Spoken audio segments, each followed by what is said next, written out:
Testing. Testing.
Hello, everyone.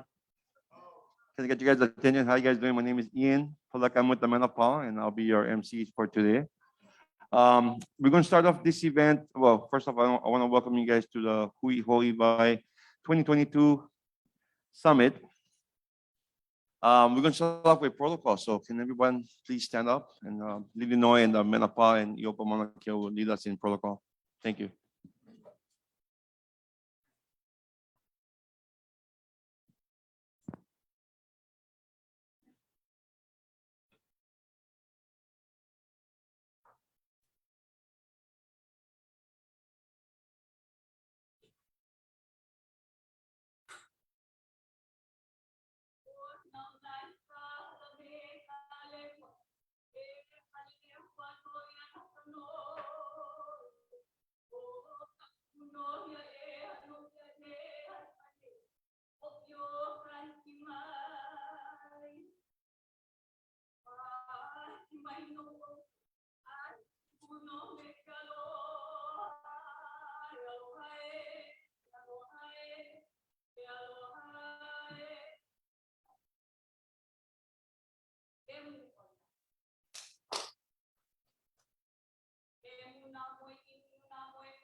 Thank you guys so much, guys. You guys can go ahead and have a seat now. First up, I want to call up Dr. Jimmy Miller.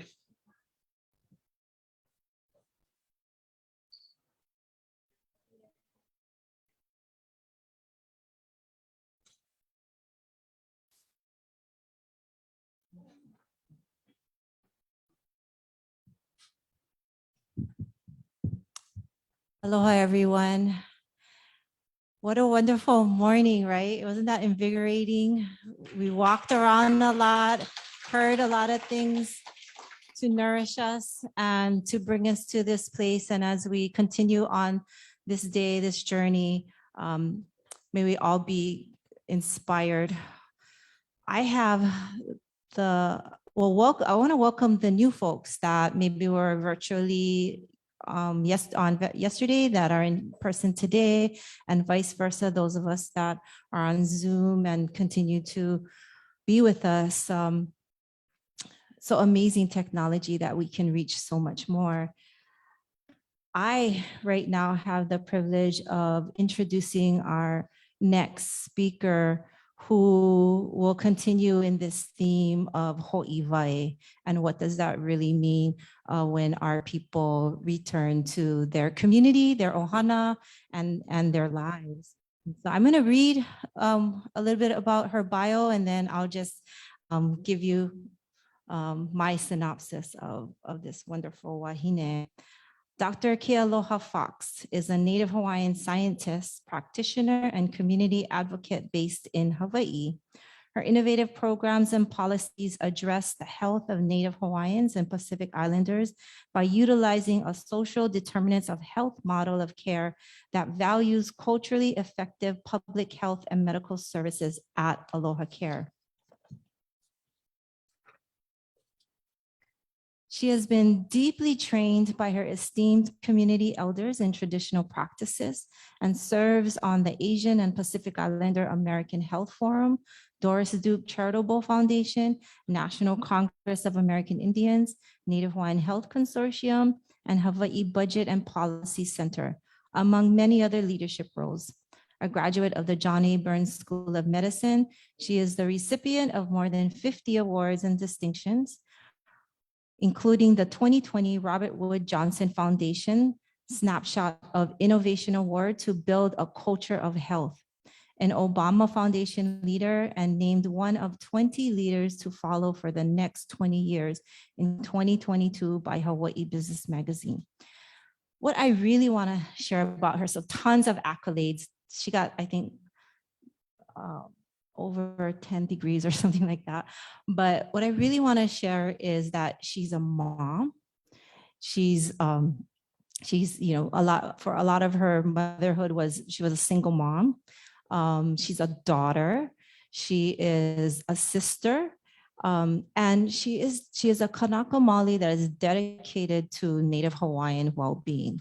And so although we hear all these accolades and distinguished awards, which is Maikai, and so proud to have her here with us today, the work that she does is really about what we're here today. And that's what she's going to share about her work at Aloha Care, which is the healthcare system that many of our most vulnerable families and Native Hawaiians have.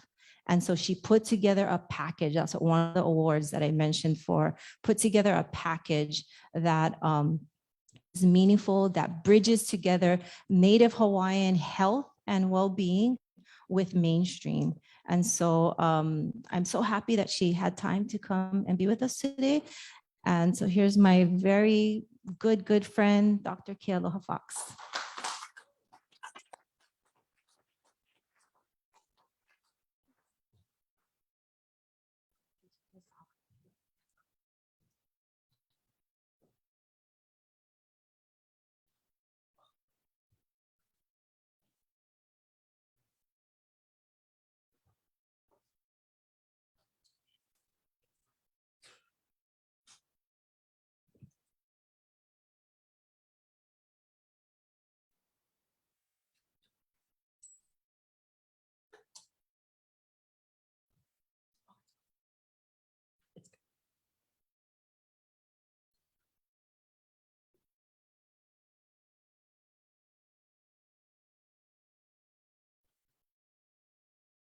I'm gonna give it up for Kainoa right now because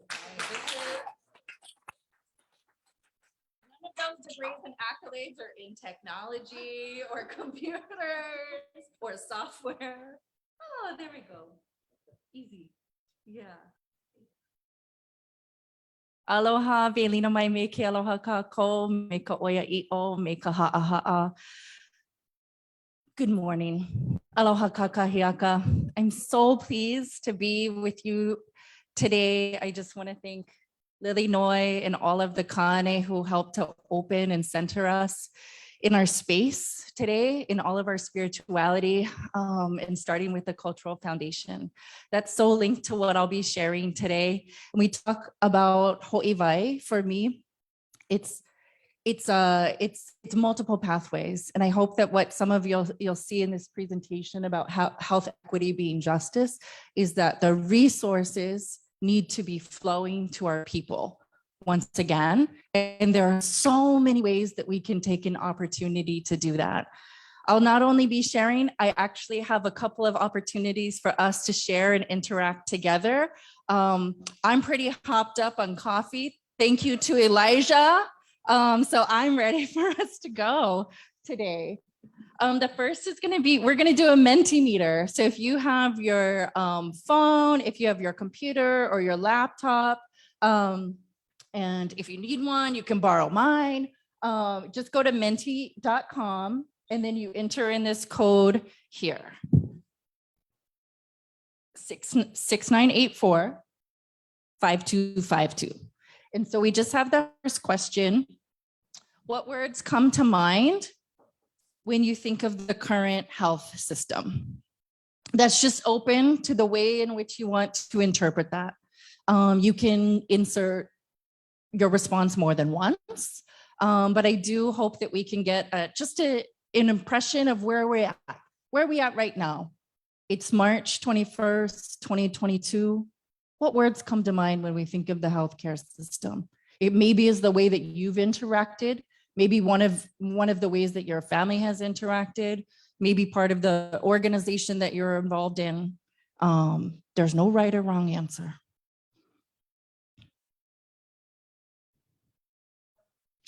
There is a beautiful placard in the back. It's YWCA Laniakea. And I think the password is capital YWCA, capital G for guest 808. I actually memorized that this morning.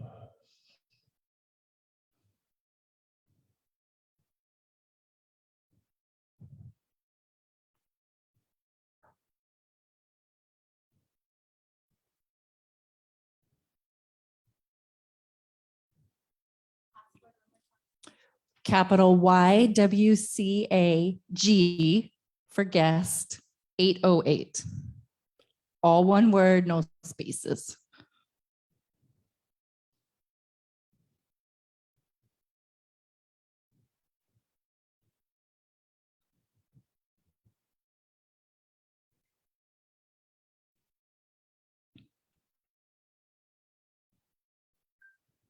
Is it coming up for anyone?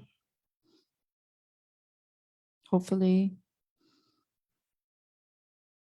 If not, we can also just we can go back to regular school and we can use pen and paper.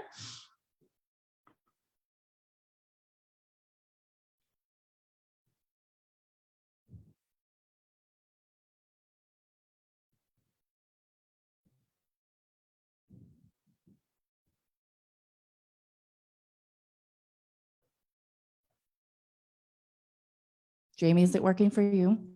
No. Okay, let's just scratch that. Can anyone shout out any words or phrases that come to mind when you think of the current healthcare system?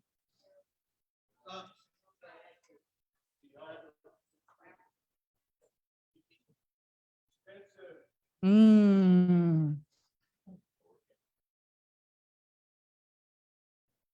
Mm-hmm. Mm-hmm. Keep going, keep going. Mm-hmm. Mm-hmm. Mm-hmm. Ooh, that's a good one.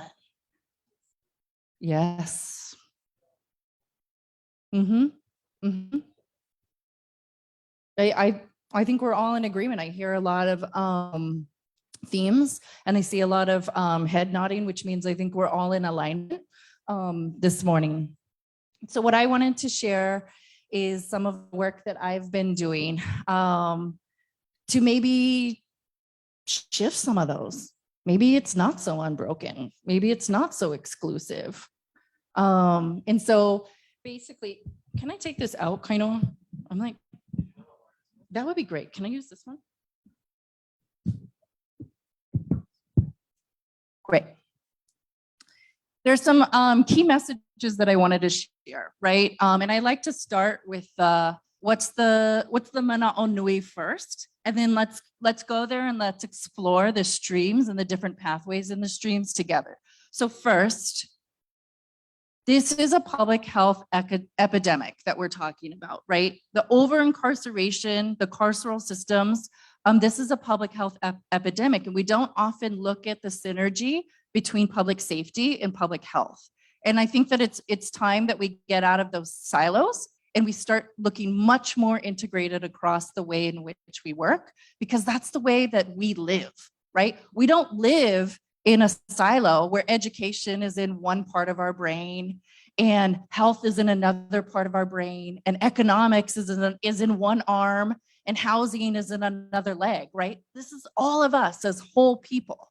And that the overrepresentation of Native Hawaiians and women in Hawaii's carceral systems has been well documented over time. We know about over-sentencing. We know about unfair rules and regulations around bail.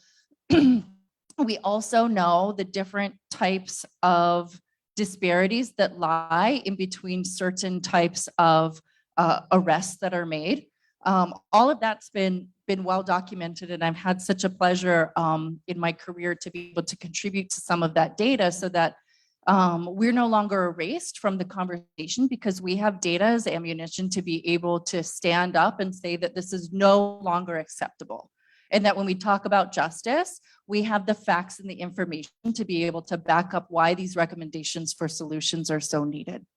And that health equity is really about prevention, intervention, and treatment, and that it should include justice-involved individuals and the entire Ohana Nui. And I think this is where number 3 has still yet to be decided, and we have an opportunity to build that just future that we want to see. Not enough people in health and healthcare are talking about this number 3. What we talk about a lot in health and healthcare is about healthcare transformation and innovation. But it doesn't often seamlessly weave in all of these different streams that we're talking about. And so community reentry should be a priority when we talk about healthcare innovation and transformation. And that collectively today, I hope we have an opportunity to do an activity together that helps us determine that just future that we need and want for our community. So I just wanted to start with some of the literature, right, to help ground us in the context of other really amazing advocates are out there talking about some of the same things all across the country and around Hawaii, right? So discrimination and incarceration trigger these vicious cycles that continue to perpetuate from generation to generation, from community to community. And that's where we know that health equity continues to be eroded, but where also health equity has an opportunity to be the healing agent too, right? So if we can start to dismantle some of these systems and some of these recurring pathways, we know that we can have a really great background and framework to eliminate health disparities, to address the gaps in social inequities, and really look beyond the individual blame we typically put and really place the blame back on the systems and the structures that continue to move us away from health and well-being as a whole. So I love the posters that we've been using throughout this Hoʻiwai Summit, that poverty is not a crime. And poverty is one of the most important factors that we are trained to look at in the healthcare system. is because that's a reason why, that's the association why of so many of the chronic conditions, so many of the social inequities that we keep mapping back and forth generation after generation without just starting to do the work and doing the action. We kind of been tiptoeing, I think, around these issues for too long. And now I think what's really a silver lining out of COVID-19 is for the past 2-3 years is now we're able to label and put the words directly to the conditions that we know are at the root cause. And that's a lot of the work that I do.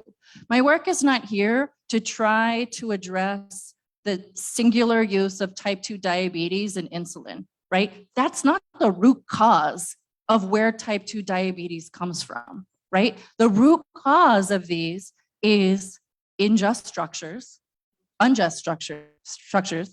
it's poverty, it's lack of safety and secure housing, it's food systems that have continued to be eroded over time, even though we have abundant fertile lands here. All of those are the structural determinants and the root causes of how we got here. We know all of that. So now it's about what are we gonna do? What do we wanna do about it?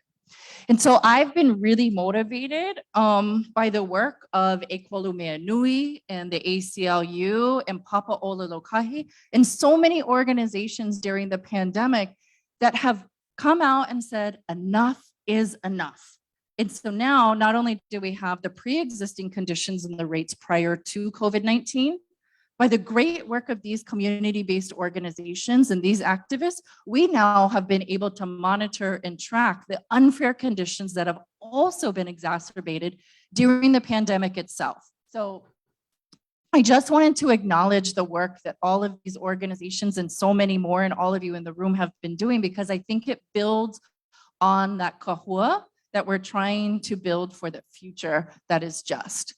And I wanted to acknowledge my friend Dan, who is supposed to be here with me today. And so I'm gonna hold this one down for Dan. But he published this article through the Commonwealth Fund that there's an opportunity for Medicaid to help to expand coverage and improve the health of people who have been involved in the justice system. And so basically, what this article that Dan had created with his colleagues is it's talking about a few things.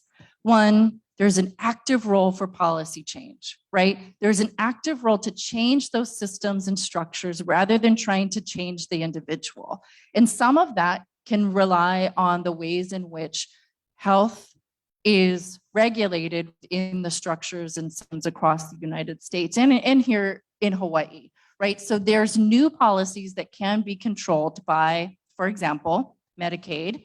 That's primarily the population that I work with, that helps us to improve coordination and access to care and the health outcomes that we are able to contribute to through better programs and services and covered benefits. And so I want to share some of that with you. So I work at a local nonprofit community health plan that was founded by the community health centers almost 30 years ago called Aloha Care. Something that sets us apart in that we don't have a commercial line of business, which means we're not here to make money off of sick people. And I think that that's some of what was shared of this is why when we think about the healthcare system today in March 2022, so many people make that association because it has been true for so long. And so at Aloha Care, what we're trying to do is a much better model of the entire whole person. That's what we call it now, is whole person care, and not just the individual, but their family. So we call it Ohana Nui. And we have a new platform that shows that behavioral health and physical health and cultural health should not be separate from one another. They should actually be integrated and interwoven as part of the whole. And so I'm going to share a couple of ways that we're doing that. I'll also share a couple of ways that we know that this is really important for us. So this is just a snapshot of our, these are our kupuna members. These are our folks that are on Medicare. That's the other population that I work with the most. So what you'll see at the top is the dark blue medical conditions. None of these are strangers to any of us in the room. They're not strangers to anyone in my family, that's for sure. The primary medical conditions that we're seeing, type 2 diabetes, congestive heart failure, lots of kidney stuff, hypertension, high cholesterol, but we're also able to map the primary behavioral health conditions that we've been seeing over our members for the past few years too. High rates of depression, anxiety, substance use disorder. But it doesn't stop there, right? I told you what we're doing is we're trying to realign whole person health for the whole ohana. We also know that there are social needs that our members are already telling us that are critical to their health and well-being. It's financial resources, it's housing assistance, it's food security, and it's ways to engage around social groups to build social cohesion, because we're seeing a lot of isolation. And so with that, I've been able to build out a plan for the organization for the next 7 years. And this is the social determinants of health plan, where we can look at the structures themselves, and then also the social determinant of health indicators that we call them along the way. So we have these 8 pillars. You'll see one is cross-cutting, right? Because they don't neatly fit into one box, because we are living beings, right? So when we talk about COVID-19, when we talk about racism, when we talk about colonization, all of those are cross-cutting through all of these structures. We are prioritizing another area that goes across all structures now too, and that's our community and cultural strengthening. And I'll be able to share a little bit of ways that we're making those investments. I've been working on that plan, and then I've worked on this plan. And this is our cultural competency plan to build health equity across our members, our providers, and our employees, right? Because it's not just about talking about the patients. It's about what are we supposed to be doing to gain the public trust and public confidence that we are serving you and your families in the best way. And so what you'll see is a commitment that we've adopted across the organization that prioritizes these distinct cultural groups and demographics of people. So what you'll see right in the middle is Native Hawaiians and Pacific Islanders. Aloha Care is the only health plan in Hawaii that has come out and said that we are making a permanent commitment to elevate the health of Native Hawaiians, Pacific Islanders, and Kofa migrants. We also are making sure, mahalo, we're also making sure that when we think about culture, culture is a really dynamic construct, right? It's constantly changing throughout your life, right? And so if you are somebody who has had trouble with stable housing, we know that housing really affects a whole population base of our people, as does being justice involved. So you'll see all of this is wrapped up into the ways in which we're looking at health equity. It's not just a term. It's not just a word. We're able to break this down into units so that we can act in each of these areas across the organization as a company-wide approach. And I like to look at this in the same way that Hoʻiwai has thought about the Olelo no Eau for our work. I often talk about what it means to create upstream work and interventions and upstream investments for Hawaii, so that we can have this clear and flowing and healing water, once again, that reaches each and every one of us and all of our family members. So I built a little table, I love visuals, I'm a real visual person. And then I've also built the table to kind of walk you through it, right? So imagine if we're sitting around the table in our organizations, or if we're talking to legislators and decision makers, or people that sometimes carry the deep pockets and the purse strings to provide grant funding or investments. There's upstream, midstream, and downstream work. What we don't want to do is we don't want to be putting Band-Aids onto structural issues anymore, right? Because those Band-Aids are never going to help the entire stream be healthy and to flow again. We know that time and time again in healthcare, right? We shouldn't be investing in downstream. We need to be investing up the whole stream for the whole ecosystem. So let me just give you an example of the gray area, right? This is the gray area. Imagine this to be like the Mauka side of the Ahupua'a. What you'll hear a lot in organizations and companies is they use words that are exclusionary. They talk about us as if we're weak.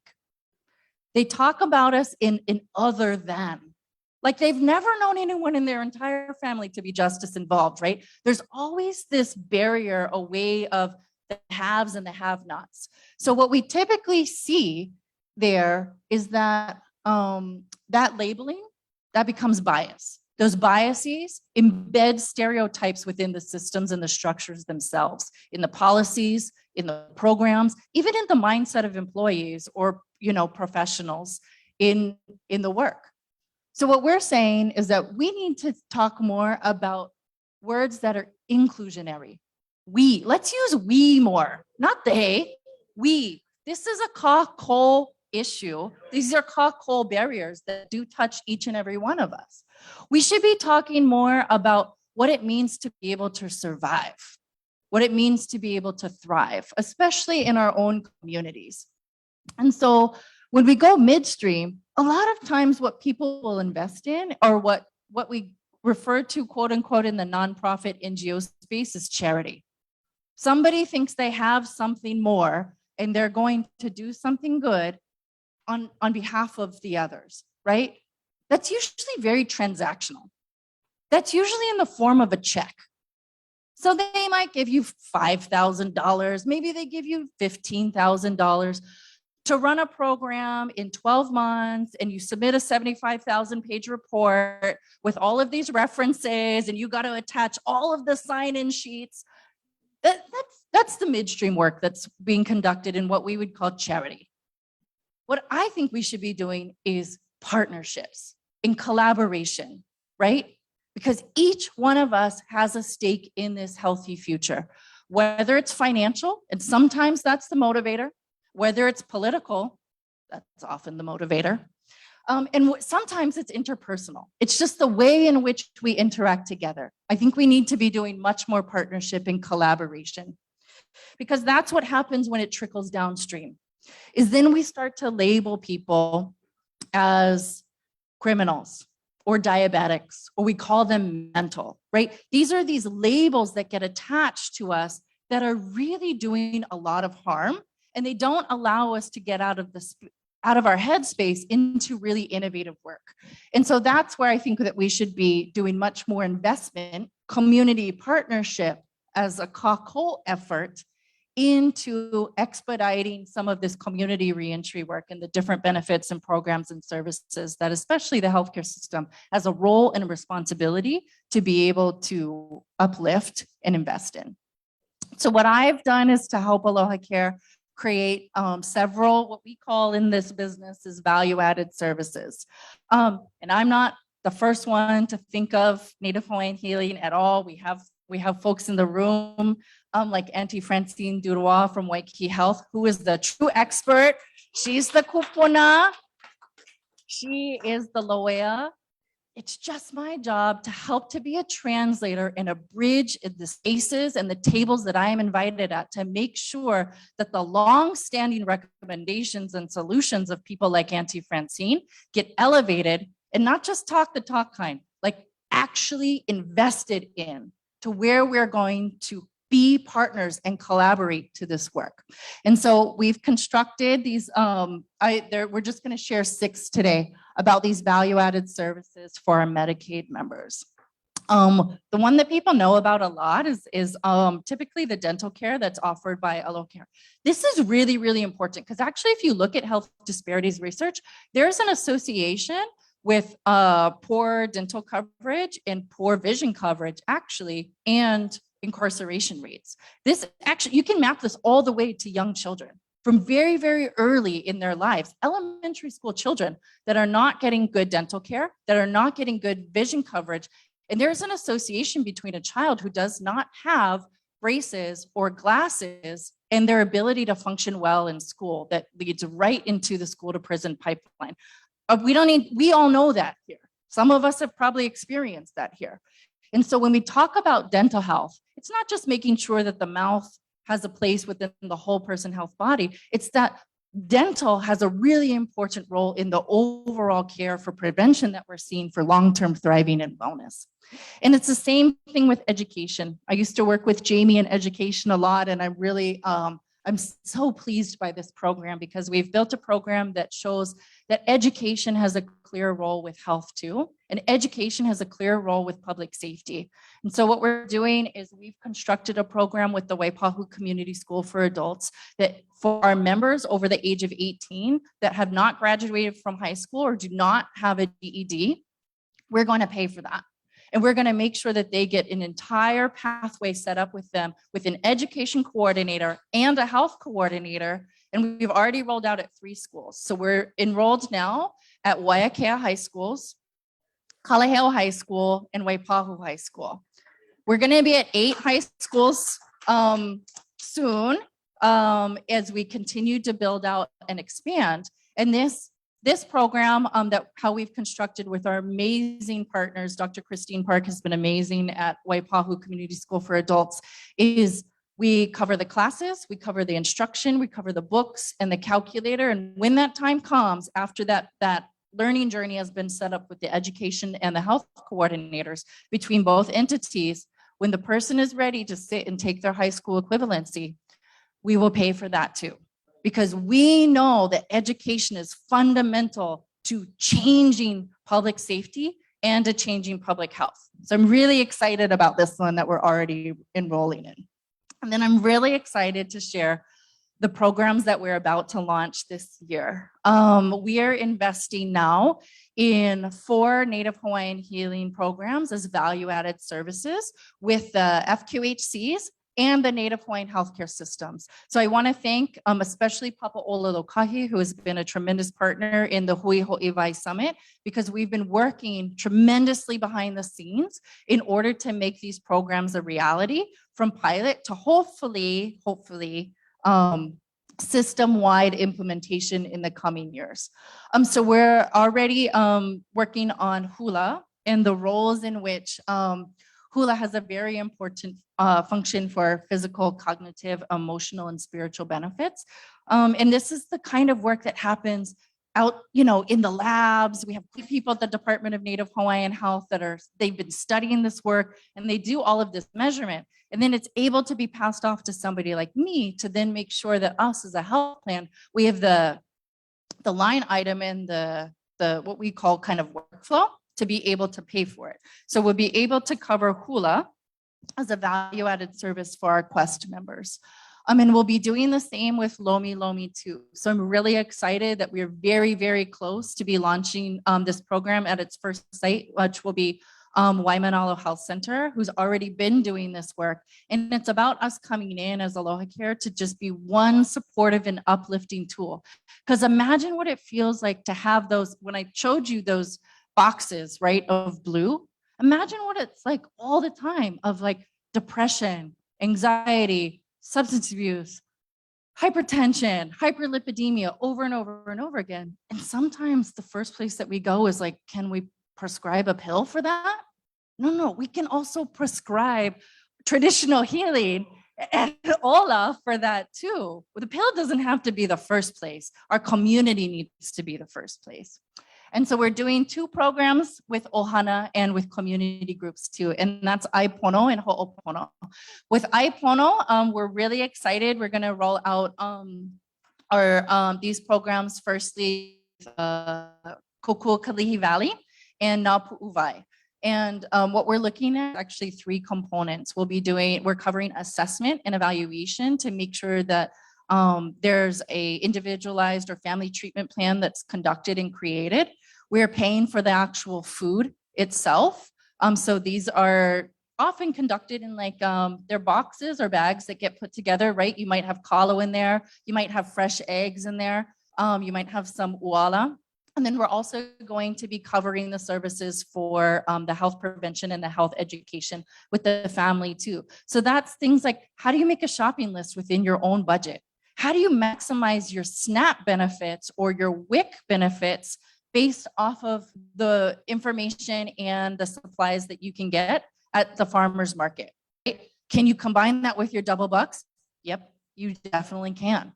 And so we've created this whole multifaceted Aipono program that we're going to be really excited to roll out in our communities. And then of course, pili to me and to my own heart and training is Ho'oponopono.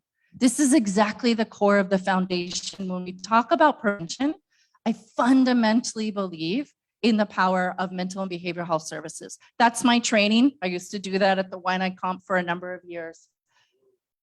There's nothing like Ho'oponopono for the entire family before the sun goes down, and you're able to work through that pilikia together because it involves each one of you. And so I'm trained as a practitioner and a clinician to be able to bill for and reimburse discrete 15-minute units, like something's going to change about somebody's rooted trauma in 15 minutes. And then they time out after 15 sessions with their insurance provider. Let me just say that I think many of us in this room know that that's not going to work, right? And so Ho'oponopono really is able to do that work. See, now I set my timer to make sure we do the activities. So I have to go faster. But we're doing Ho'oponopono, and the way that we've been able to construct this is that the haku will work with the entire family, or the ohana nui, as the haku deems appropriate for the pilikia and the hihia that has been expressed within the family. So what we can do is we can actually attach the Ho'oponopono benefit to the individual person. So everybody is involved. In this program, then what we do is we're going to roll the benefit to other people. So if it takes 2 or 3 years, it takes 2 or 3 years. We're just going to keep rolling the benefit around the ohana nui to make sure that the service is still covered as a value added service. And so kind of how do you operationalize this? Like people say to me all the time, like, I mean, that sounds great. Lomi in a CHC is not necessarily novel, but how are you going to operationalize this? And so this is some of the ways that we're going to do it, right? It's about making sure that these resources, that vai ola, flows through each and every one of these areas. We need much better coordinated benefits, programs, and services across health and healthcare. We have to do this through partnerships and collaboration. It's often that the leading healthcare companies, we want to come into the room, right? And we want to have the mic. We want to take up all of the oxygen, and we want to make sure people get onto our agenda. We're really trying hard to flip that and just first listen, to observe. And for folks to tell us, like we're going to do in this exercise, you tell us what is needed. And we're going to go back, and then we got to find the way to figure it out to make it work within the laws and the structure and the regulations that we're being held to. And that's where the policy and advocacy comes in, because as policies change, as legislation is introduced, we know that there are systems and structures that can change the way that we're able to operate. And that's that knowledge transformation that needs to be happening through this whole ecosystem and stream to flow. And I'll go back to where we were at the top. It's data collection, it's data analysis, and it's data reporting. I cannot stress that enough, that this is very, very critical for us at this time to make sure that our people and our solutions no longer get erased. And one of the best ways we can do that is through storytelling, is through getting our data all coming together. It's to making sure that when you have an intervention that works, let's put it together as a case study and let's share it out. All of those are ways that we can be better reporting what we know is working and these strategies. And so I've just put together a little list here, right? As if you can imagine the resources flowing again, what are some of the things that we could be doing in the healthcare system right now to better support community reentry within all eight of the pillars that I had showed you in our SDOH plan? For healthcare system alignment, we should be doing much more suicide and self-harm prevention. This is critical, critical, critical for the Native Hawaiian and Pacific Islander community. This is the mea nui for rural and neighbor island communities. I cannot tell you enough how much this is coming across each and every day for us and what the patients need. I've shared a little bit about the food and natural environment because I know we all fundamentally believe that what we fill our kino up with has so much to do with the way in which we can refill our spirits too. Our community and cultural strengthening, I had shared, we should be doing much more about investing in traditional healing programs and the overall perspectives of Mauliola. For our women, infants, and children, we're working with organizations like the Domestic Violence Action Center, Healthy Mothers, Healthy Babies. We need to be doing much more around domestic violence and crisis management support. One of the areas I'm really excited to be working on and to explore in the next couple of months is how do we help our members and patients with economic stability. And there are organizations like Hawaiian Community Assets doing amazing work around financial planning and savings classes. How can we link that work with the work that we're doing as a health plan because we're serving the same people. So I think there's much more alignment and participation that we could be doing together.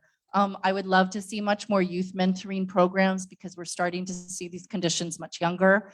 And especially with the neighborhood and built environment, we definitely need to be doing much more about substance use disorder treatment and the role of transitional housing and the way that those structures can be paid for by healthcare systems. And then of course, the overarching condition, I feel like one of them first and foremost is racism.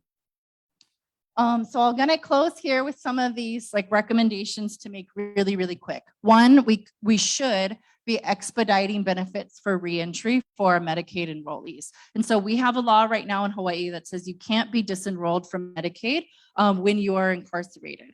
What happens though is we as the Medicaid providers, we can't legally, this is a federal law, we cannot legally provide our services for the justice involved person while they're currently in. What is supposed to happen is about 45 days before reentry, we're supposed to get notified as their health plan that they are going to be released, and that part of their release is that we can reopen their benefits. Well, we know that these systems don't necessarily talk very well to each other, and so that's not often happening. So we do need to expedite those benefits to come back online, we think, prior to the person's reentry, right? So if you can, you know that you have your Medicaid benefits restored, your SNAP benefits restored, your Section 8 housing, so on and so forth, that sets the person up for success rather than failure when they're starting this reentry process. We should be digitizing and storing vital documents for long-term use. And these documents should be linked between the state agencies and their departments. Right now, these data systems are not linked. And so you have to go through this process incrementally, one at a time. And it's so confusing. Even for me, I read these packets of information and it's so hard to, you need the thesaurus and the dictionary to read some of the fine print. And it doesn't make sense because then you go to the next office and the next office, and then they tell you something different. This is 2022. We could be linking these data systems. It's the same state of Hawaii. We could be linking these data systems so we're not forcing the individuals to jump from office to office with maybe a bus pass if they're lucky, right? The systems need to be doing the work and taking out the barriers and the headaches, we think. We need to be analyzing exemptions, which widen the gaps and increase the disparities. So for example, we have community care services, we call them CCS, under Medicaid. One of the exemptions is substance use disorder. So certain substance use disorder diagnoses that are provided from the providers exempt the person of being able to get into the CCS program. And those CCS programs are really, really critical to behavioral health. And they provide all types of wraparound services that are covered by Medicaid, but not if you're exempt. So we have to look at things like that. And then of course, the foundation and the pico of it all is that we need to be weaving culture in place throughout all of the upstream initiatives. I'm not here to talk about what's working in Lubbock, Texas, like it's gonna work in Kekaha or Hana or Ka'u, because we just know that that's not what works in our community. These solutions should be entirely place-based. They should be community-driven and community implemented. And folks like us just need to stand back and do the work when we're invited to come in, to be helpful, and just to serve as a kako'o. Okay, so let's see. Let me look at my time. Okay, we have a few minutes left. Who knows if the Mentimeter is not working? It's probably not. But what I wanted us to do, and we can do this by also just sharing, I can call on a couple of folks or one table at a time. But I want us to think about what would an inclusive future of a whole person health look like for Ohana Nui in Hawaii, right? So I've just given some examples of the ways that I'm trying to help one health plan do it in one authorization space of Medicaid and Medicare in Hawaii. I'm sure there's so many other ideas and opportunities and solutions that are sitting here in the room. If the Mentimeter works, I hope you can use it because we especially want to gather some of this information. And I know Jamie and I have plans to really dig deep into what your folks' ideas were. So if the Mentimeter works, great. But if you also have ideas that you wanted to share before we break for lunch, I would also love to invite you to share your ideas and welcome that into the space of what this just future might look like. Mahalo nui for having me this morning.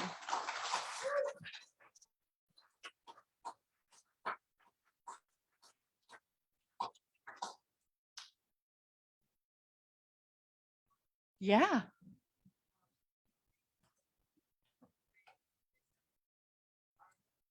Focused on vaccine. Our government only focused on vaccination as a preventive measure for health. But in doing that, they divided us by vaccinated and unvaccinated. And when our neighborhood board in Waimanalo asked our health center what other avenues did they have for our people to stay healthy and stay safe during COVID besides vaccination, they couldn't come up with anything, though they promote this. We're doing Hawaiian cultural practices, but they didn't have nothing to share for us in that realm, which is what we asked. So that's something that should be, because our Poe Hawaii, our Kanaka, our kupuna had ways to keep ourselves healthy. So that's something that if we're gonna say that we're gonna offer cultural programs, then we should really have cultural programs. So when we ask the question, they should have an answer. Mahalo. Kapua is bringing up a really important point that those of us on the Native Hawaiian Pacific Islander COVID response team have been really trying to beat the drum on, is COVID didn't happen to us overnight. All of those pre-existing conditions that made us more likely to be COVID positive, to be hospitalized with COVID, and yes, are people overrepresented in COVID-related deaths, they've been documented since before my parents were even born.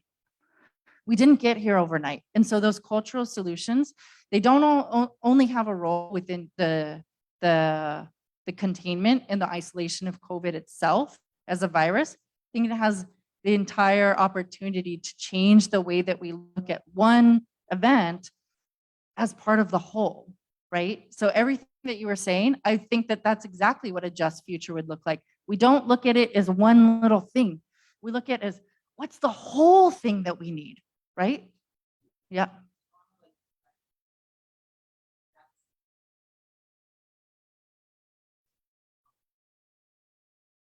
Many solutions. Anyone else? What would this just future look like where their health equity has a role in the way that we think about this work?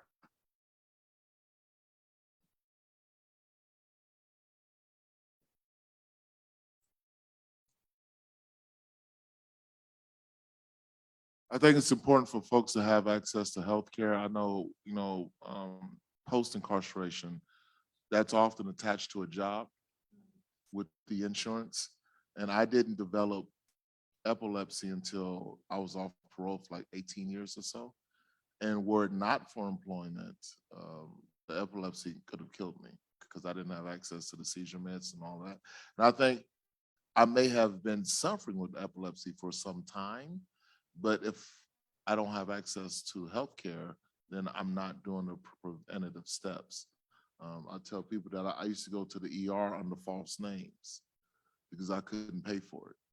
And I was talking to someone about a universal healthcare system that enables us to employ indigenous practices as well as Western medicine, but make sure that our indigenous practitioners are paid by the government.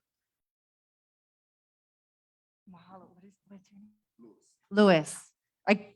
I kako everything that you're saying, Lewis. And one, I have a lot of empathy for the way in which that you experience the healthcare system with your specific diagnosis and the ways that we know this isn't working. It's broken. I'm being recorded. It's not working. And universal health coverage has been proven to work in many other countries, in many other places. And I would say that Medicaid and Medicare reform is probably the closest that we're getting to across the US of what universal coverage might look like.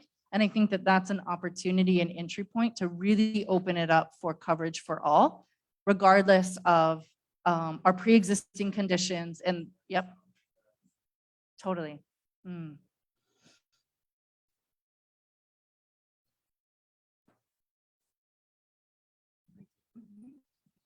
I think one of the challenges that we have is that, universal healthcare does work. We know that from other countries. One of the problems that we have here in the over there in the United States, and I say that on purpose, the problem is that research and development of medications is for-profit driven. So it's not in their interest, in the pharmaceutical company's interest, to come up with cures. It's in their interest to put us on lifetime medications and keep us just enough healthy to keep paying, but sick enough to still need their medication. So we got to look at not just the system that implements the healthcare, but all of the other systems that make up the healthcare systems, pharmaceutical companies that are profit driven, doctors and hospitals that are profit driven. We got to look at that as well. Ricardo is hitting it on the kini popo right now, that these systems are all very, very connected, and carceral systems are profit driven too. So they're much more aligned than I think they often want us to believe. Any other folks? Okay, one more. Yes. So what can I do about, I went to the doctor, to the ER, and I told the doctor that I needed antibiotics for a kidney infection, and simple antibiotics, nothing too major. But I told him that I don't have medical insurance. I cannot pay for any of the X-ray exams, abdomen and pelvis dye, or anything like that. And he lied to me and told me I still have medical insurance. And now he has sent me all these bills that I cannot even pay for. I told him I couldn't pay for all these bills, and it's over $5,000. And I'm left with that. Now, I also went to he gave me prescriptions that I also couldn't even receive for my my injury or my infection, and just because I don't have prescription insurance either. So I'm left with infection that I don't even know if it's gonna get worse or if I'm gonna be able to take care of it unless I do self-healing or other medical things I can do, what can I do about that?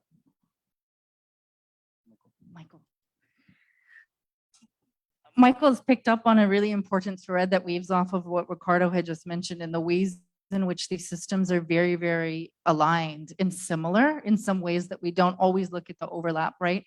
We're bogging people down with really expensive bails, just like we are bogging people down with really expensive medical bills. And we're also usually talking about the same populations.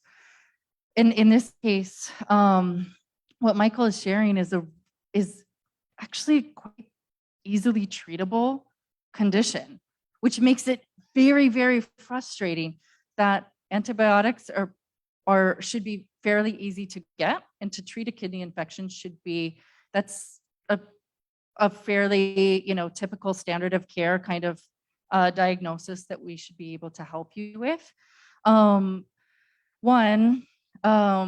There are processes that you can go to appeal to whoever the provider and the entity that you went to see and seek these services through.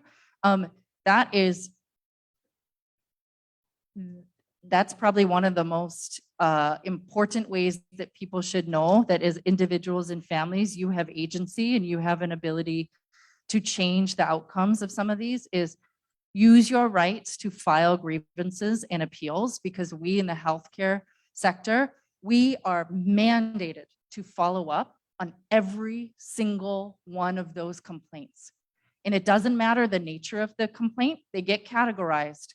But in this case, unfair billing or miscommunication, whatever the case might be, and I don't know necessarily your provider, those, they have to be followed up on. And so I would say that that's just one thing, and then I can talk to you off to the side, of course, of there are plans like Aloha Care that we can help you get health coverage that is not tied to having a job over 20 hours a week. Yeah. Yeah.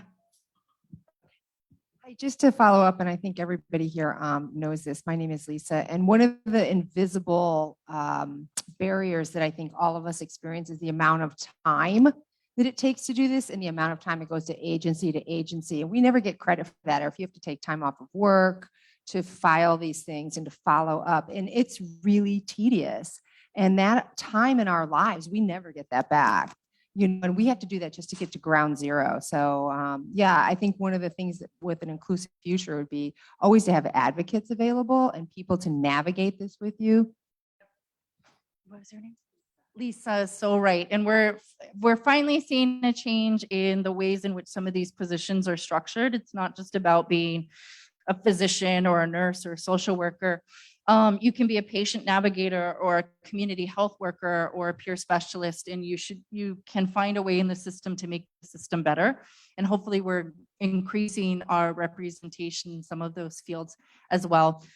I know it's lunchtime. I would love to keep having this conversation. I'm going to be here all day, and I just wanted to thank you for helping us dream together that there is a real opportunity to change what this just future looks like. And health equity has a tremendous role in the justice system and the way in which we think about justice for all people, so that the water should flow, it should be clear, it should be abundant, and it should be that vai nui that is able to reach each and every one of us, despite place or circumstance or age or race or religion. Any of those should not leave us behind from being a part of this system where our own resources should be reaching our people again.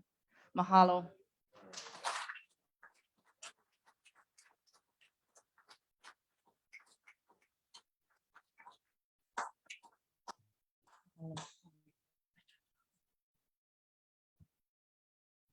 Hey guys, once again, let's give it up for Dr. Kello Fox. Amazing work she's doing with Aloha Care. I'm gonna have Kahu Iopo come up for say grace. I'm just going to lead in prayer, Pule. Ku'iluna, please. Olu, olu. Mai kai. E pule kako, ma kako. Mahalo, I ka, makua, okalani, no ki ia la, ame ki ia mea ai. Amen. Yep, the line starting on one end, folks, please. Yep, and then let's have some lunch and talk stories some more.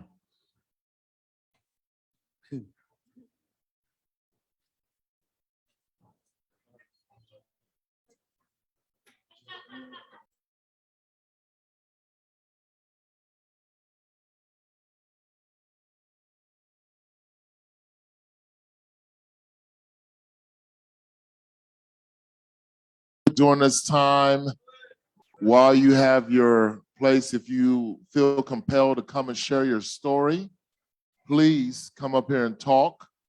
Please share your story so we can connect with you. Don't worry about the format. Don't worry about the style and none of that. We just want to come hear your story. So the mic is open. There's an open mic for folks that want to come and use it. All right?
kapu.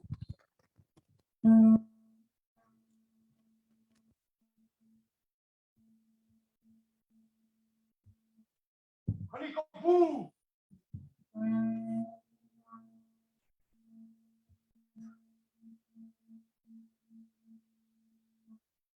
Hari kapu.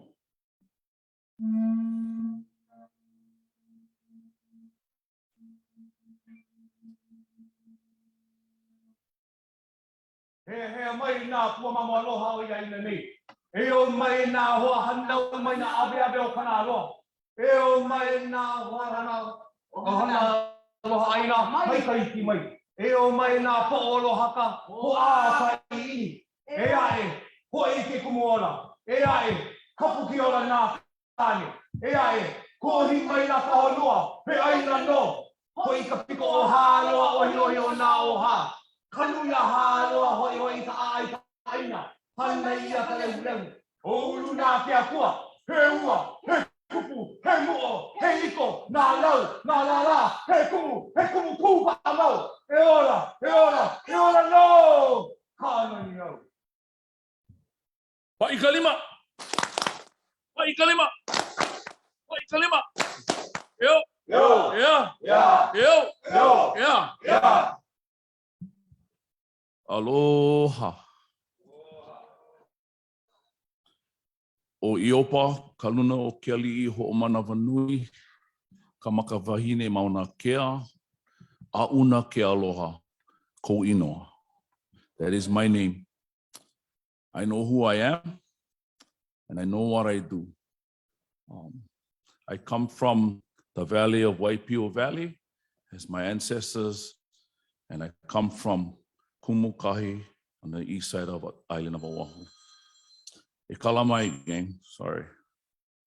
Turn them off, guys. Turn them off. I'll turn it off. Oh, mahalo, makaio, tita, mahalo. I'd like to acknowledge my friends. Oh, hey, I must be important. Silence the phone. Silence the phone. And the friends is spilling all over the place over here. Yeah.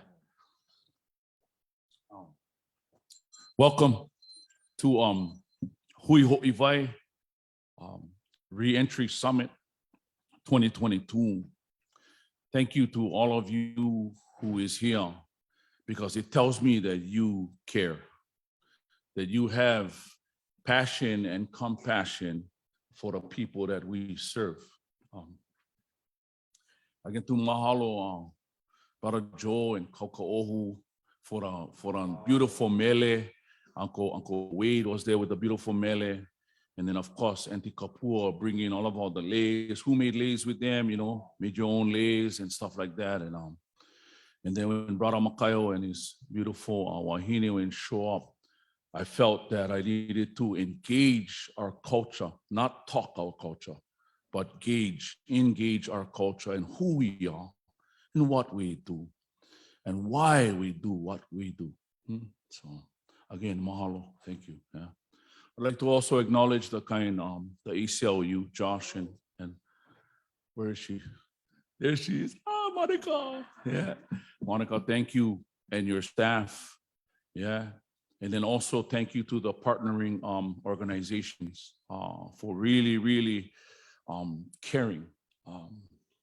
This is not easy work that we do. I'm gonna tell you that I know that's just through my experience. I changed my life January 18th, 1994. And for that, I never find one excuse for screw up my life again. I come from the system. I come from the homestead. At one time, our homestead, we knew everybody in that homestead. Yeah. And we went to each other's house and we went eat, we went kaukau, we went, talk story. We even got lickings from our aunties and uncles, and our neighbors and stuff like that. So life was good. Life was really, really good.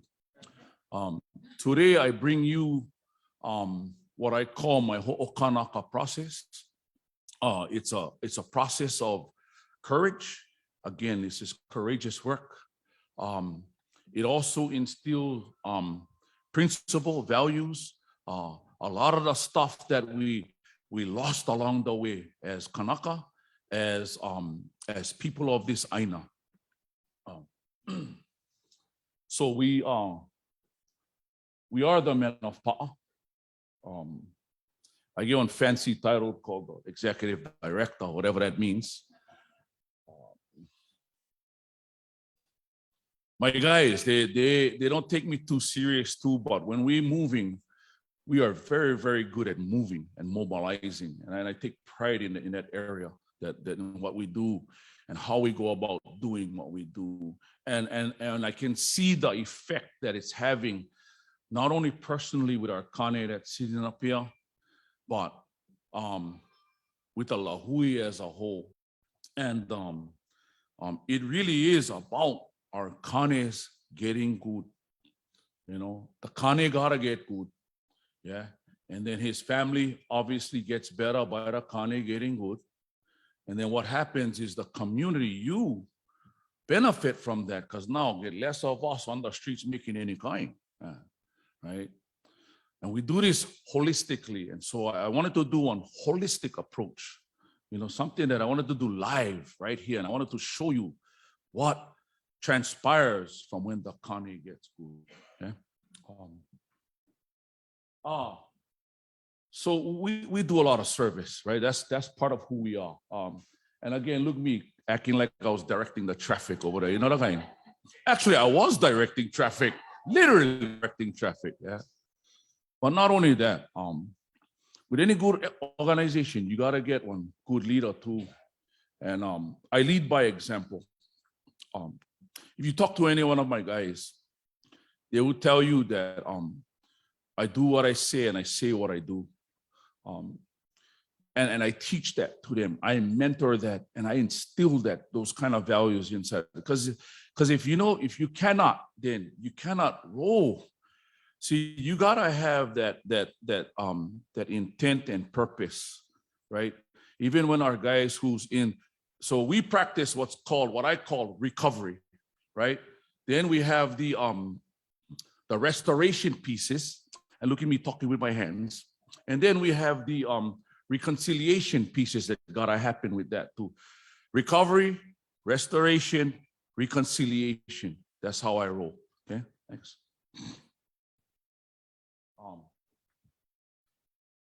When I wrote our mission, I never make one really, really long one because I'm not gonna take the time for read them. So I just went make one short one to the point what I wanted.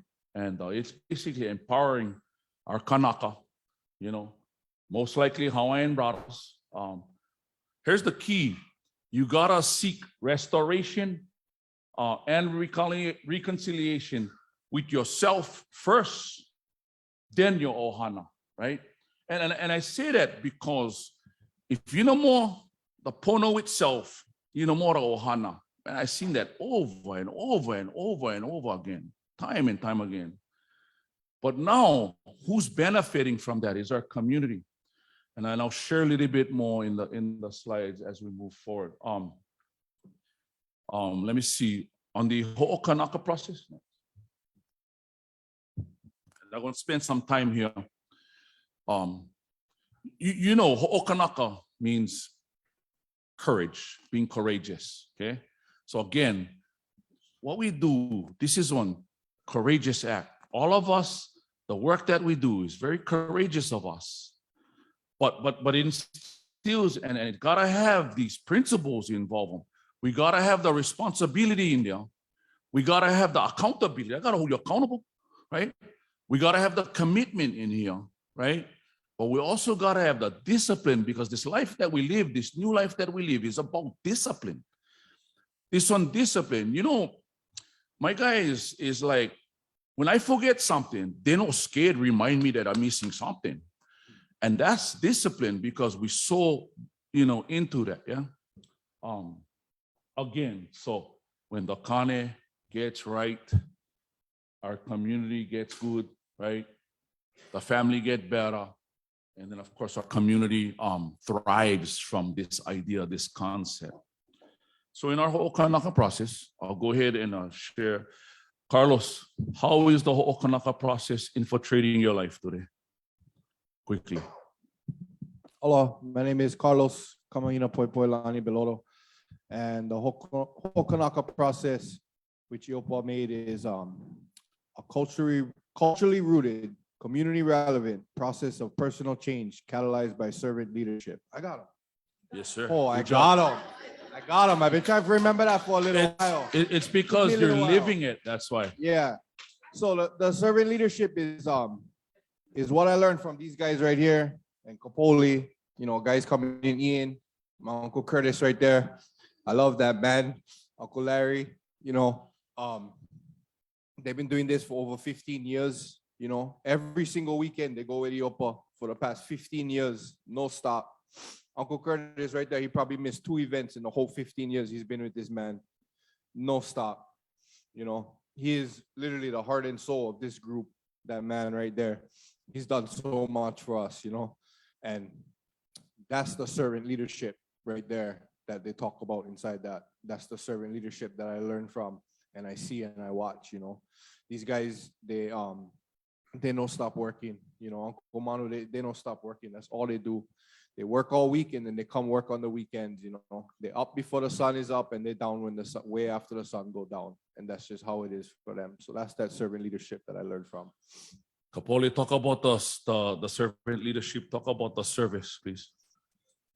Aloha no ka ko e kapoli ki o lau kalani o ki hao mauna kia. Ko inua.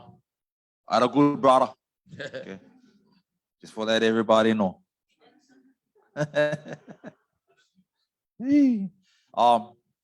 What is that about? Servant leadership. Talk about our servant leadership. Okay, so for me, and I just like to acknowledge Uncle Larry, our elders, our kupunas, Uncle Mano and Uncle Curtis, all who have set the example of what reentry should be too as well, because they came out before me, they paved the way, they show me how to come out of prison or to come out of incarceration and develop one sustainable or productive way of living. Yeah. First, before I get to that, I'm gonna share one little bit ID story. So in 2006, when I got out of incarceration from HCCC, and right before that, mind you, had the whole what is that? Had the war, the Iraq war and stuff like that. And so now they was clamping down on like traveling. Yeah. So when I came out in 2006, and thank you, Jesus, and thank you, God, or whatever it is, my higher power, that I never end up back there because I've been doing the right thing ever since. But what happened was, I never have ID upon coming out from incarceration. And I had to think fast because for real kind, if I never get on that plane and go to Big Island at that time and go to treatment, I think I'll be still incarcerated right now, probably, most likely. So what we did, we came up with a brilliant plan. Brilliant. We went to the kind Hawaii check cashing and made an ID. And lo and behold, and we'll forget on the plane. And I'm so grateful for Hawaii check cashing. Thank you. But if I never do that, I'd probably be still incarcerated, probably, or have done more worse crimes. So I'm glad that I got on a plane. So servant leadership is, yeah, suiting up and showing up and doing things. And us guys, we help people who help people. So if BISAC helping a drug addict recover, guess what? If they put it on an event, we're going to help them. And that's what we call service, yeah? I mean, that's what I call service. And you do it unconditionally, only 2 times. When you like and when you don't like. And so service leadership upon that. And so I've learned from my elders, from my kupunas, yeah? And now I pass that on and I help people that I mentor, like Ian, like Carlos, yeah? And we help put that into place with them, and we help mentor them the way we was mentored, yeah? And so for me, service leadership is unconditional. Yeah. There's no personal gain for me. I'm not looking for accolades or anything. It's just doing the right thing at the right time, all the time. That's it, bro. Mahalo, brother. And I'd like to turn our attention, we're very visual. Usually Saturdays, we're in the Lo'i somewhere. We're on the streets picking up rubbish someplace. We're at somebody's yard cleaning them up. We're working with kupunas or we're working with youths. Usually Saturdays, we're so busy doing our service. Oh, this is Sunday. Today is Monday already. Man, I'm so behind. Long story short, this young man, long story short, this young man, he joins us. He comes and be a part of us. But look at the smiles on his family, right? The family, the ones they're benefiting from the kane getting good, right? Next thing you know, they stay regenerative and restorative inside the community, picking up the rubbish, right? So that is pono. That's pono kind stuff. When we can regenerate that and restore that pieces, yeah. I'm not the big, what you call that, organization. I have no organizational skills, but I get passion and compassion for people. And to me, that's my strength. On the bottom, we was down at the kind Ho'okena, and we create this program where we in Kalua Me'ai for the community, build the imu, bring the community inside there. Plus, the youth needed something for do. So we just brainstorm one song contest or some kind of contest for them, put some money up for them. And next thing you know, these guys, the kids are they're just participating, sending poems or writing things and stuff like that.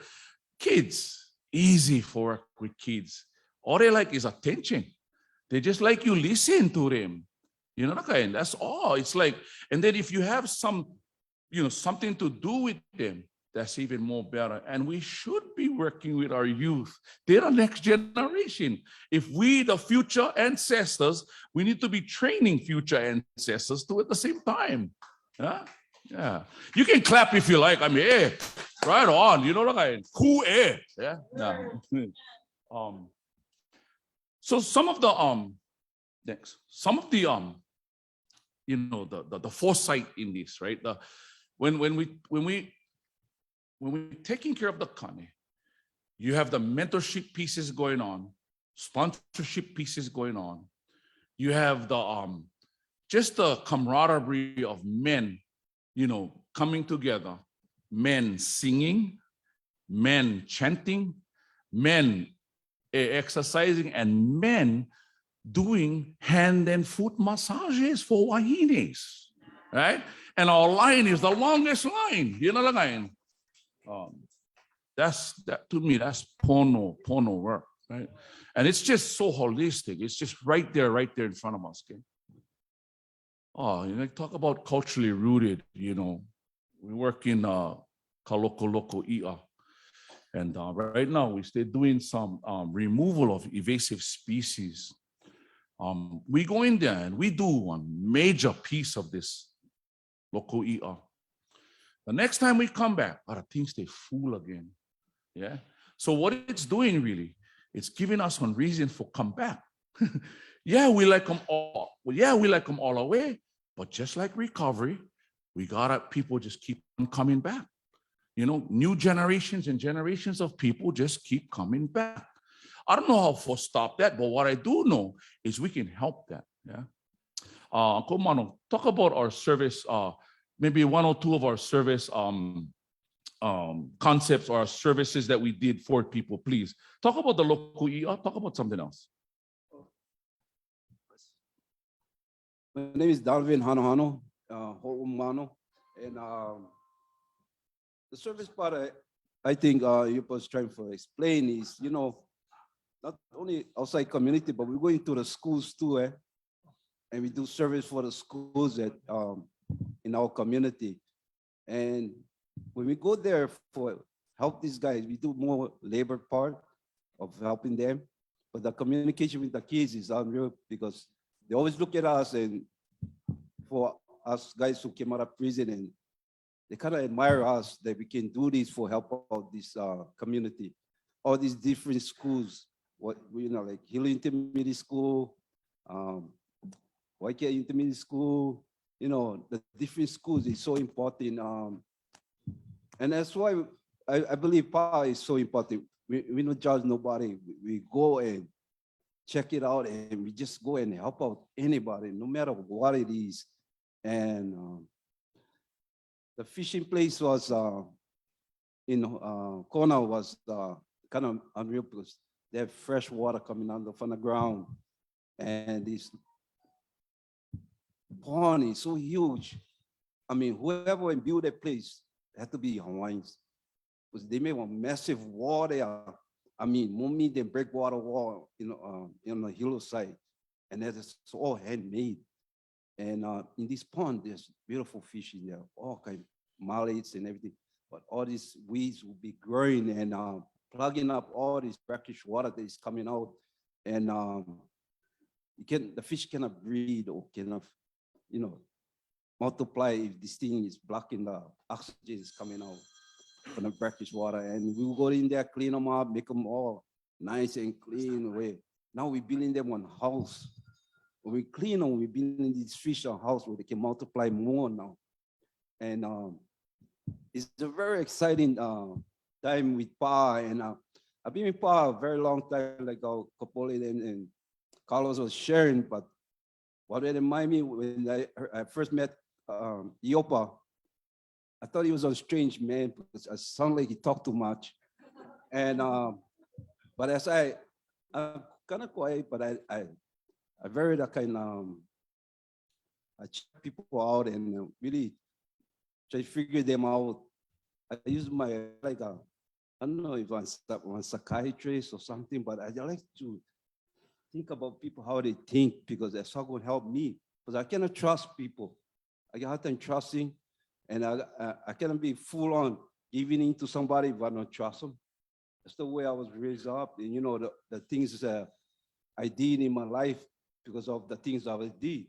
Criminal people, you cannot trust your best friend because that's the one going to take you right out. So I always was that way, watching myself. And, 2002, when I was in prison, I learned these things about myself. And the prison never helped me. The program in there would help me. Had to bring me back into myself. And, being in there and go to church and study these things, I learned how important all these things we're doing. I learned how important family is. And raising up in a great family, an awesome family. My dad is a police officer. My mom is a nurse at, not nurse, but she's an advisor at intensive care. She was the secretary or something that make the payrolls for them.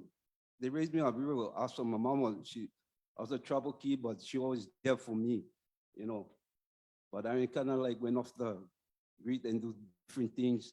And it was very hard for me for understand why they was there for me. I didn't pay attention. And I needed more discipline in myself. Even when I came out, the relationship was sort of kind of real. I mean, I'm good with shape when I was in prison. And they always visit me every month, fly over Halaba and come see me, my daughter and the mom. But when I came out, I had to decide where to stop. Because get hurt in a relationship because you didn't connect. It's different when you come out and when you're in there. And you know what? I found our family is still strong yet. And my daughter and my mom are very good friends with me. We don't have to be intimate relationship, but we can be very close in friendship. And that's what we have to do, learn how to be in relationship in a good way instead of being there for other reasons. We find ourselves drifting away from ourselves because we want something that it's not going to be. And I learned that very much in power discipline myself for that other years because Iopa showed me something I always wanted to do when I was in prison. You know, they give one piece of paper, tell you write your life goal. So I had to write all my life goal down. And that was the last thing, giving back to the community. And when I seen Yoko, what he was doing, I feel we'll go hang out with these guys and find out. Next thing you know, we was hanging out together for a very long time. We just didn't expect. I mean, bloom all kind of ways. And I thought, wow, I did all my life goal. I succeeding something. My parents were so happy. My daddy, when he was on, I was on this side of the fence. He was on this side of the fence. He put me inside there because he wanted to save me.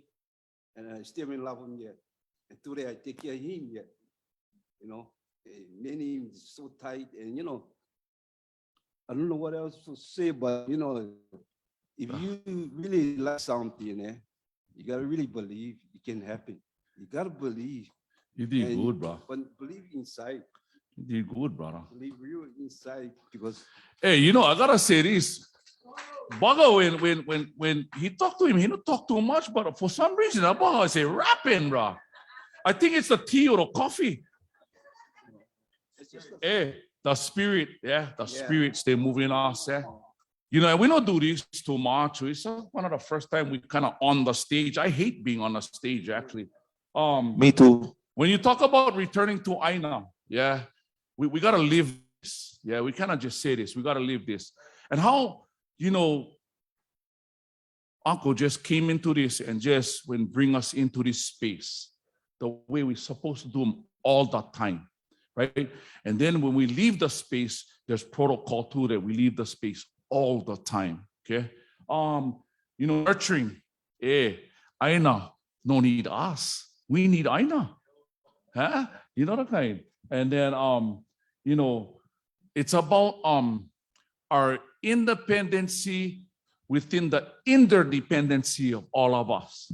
Being independent within all of us too, but then performing at an independent rate with all of us at the same time. And I loco to the max. I talk bubbles all the time. I hope you understand what I'm trying to say. You know what I mean? Next. Oh my goodness, you bring in communally relevant, such big words. All it is really, it's being in our community and working with our community. That's all it is. You know, we do a lot of stuff. I looking at our things, Adopt a Highway, we was doing this like 16, 17, 18 years. We've been doing that. Uncle Mano them have been with me for like 17 years. And they're cracking like 20 years of recovery too. You know what I mean? And the longevity, the sustainability, the restorative, the regenerative pieces happens naturally. It just happens naturally. It happens when we give away and no more expectations coming back. Yeah, just give away. Keep on giving away. Right? Oh, we in the classroom, cause you should see us in the classroom. We clowns in the classroom because we ask all of this kind of crazy questions to the workshops people, the teachers, the kumu, and then all of a sudden, like we kind of know the answers. You know, like we just know the answers. We figure them out. But what it is doing though, it's informing us. So when the more we inform, right, the better we operate, right? And it's the other side of that too. The more we talk, the more we gotta do. Okay, next. Ian, let's talk about some of the mentoring pieces that we have that we get going on. Talk about maybe the keikis at Ka'u High School and stuff like that. Hello, everyone. My name is Ian Paleka, Kupa Paleka.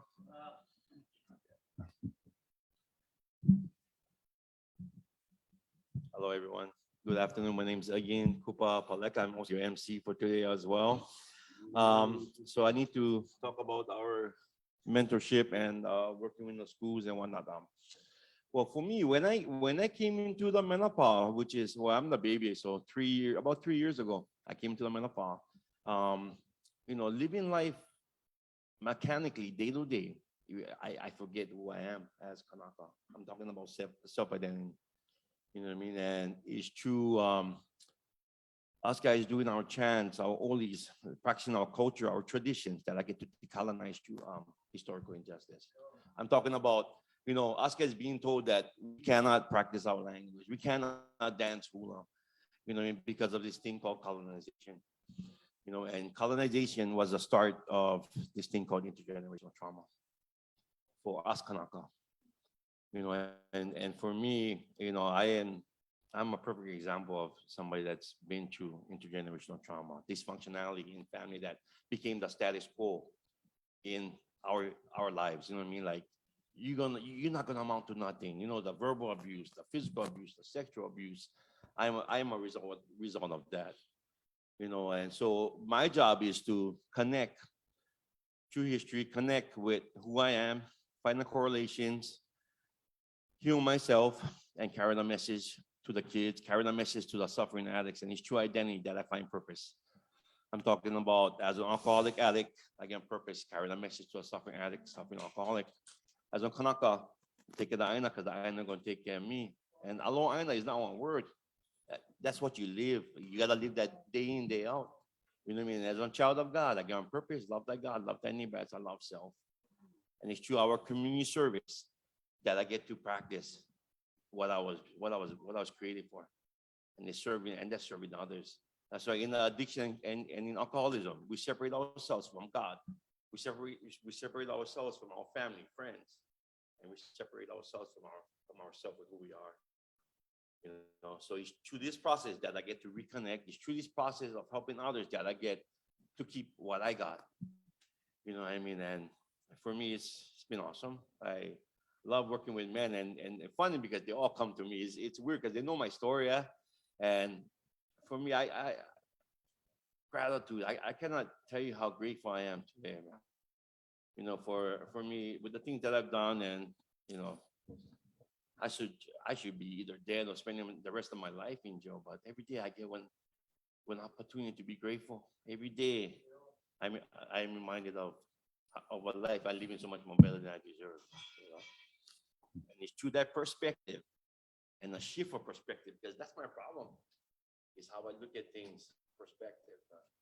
It's not about what I can take from the next individual, it's what I can offer the next individual so I can keep them. When they say takeaways, it's not about what we take, it's what have we given so we can actually take something good away. So for me, it's carrying a message. For me, it's being honest about my experiences in my life. And for me, it's about passing the message to the next individual because, like what Sister said, it's not about treatment, it's about prevention, right? And it's true helping the youth that we're going to prevent this, because it's the youth that can be the next doctors. It's the youth that can be the next lawyers. It's the youth that can be the next judges. So it's through prevention that we're going to get this thing called intergenerational trauma kind of solved. And it's through history that we find the solution. So. He never even addressed one thing I said in his share right now. That kind of hard head, no?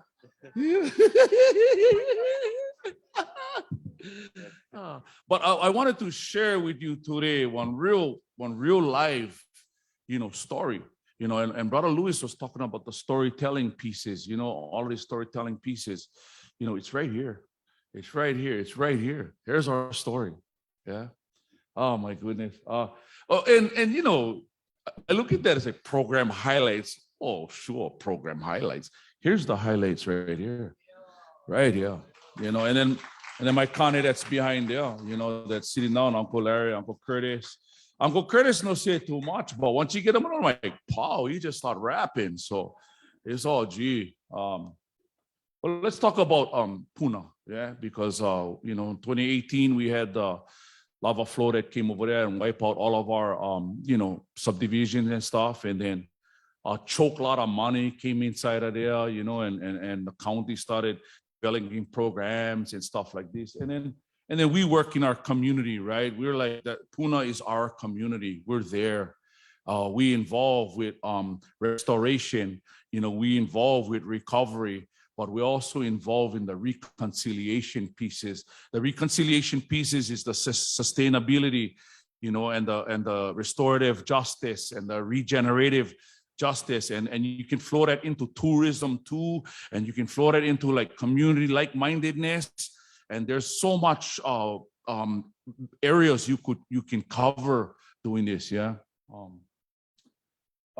Again, Ian was supposed to talk about youth mentoring, but he never. But that's okay. But this is cool because during the pandemic, we was one who really took them serious. I mean, seriously, we did tests when it first was coming out. Then we did weekly tests. Then we did 2 times a week tests. We got vaccinated, and we started practicing, the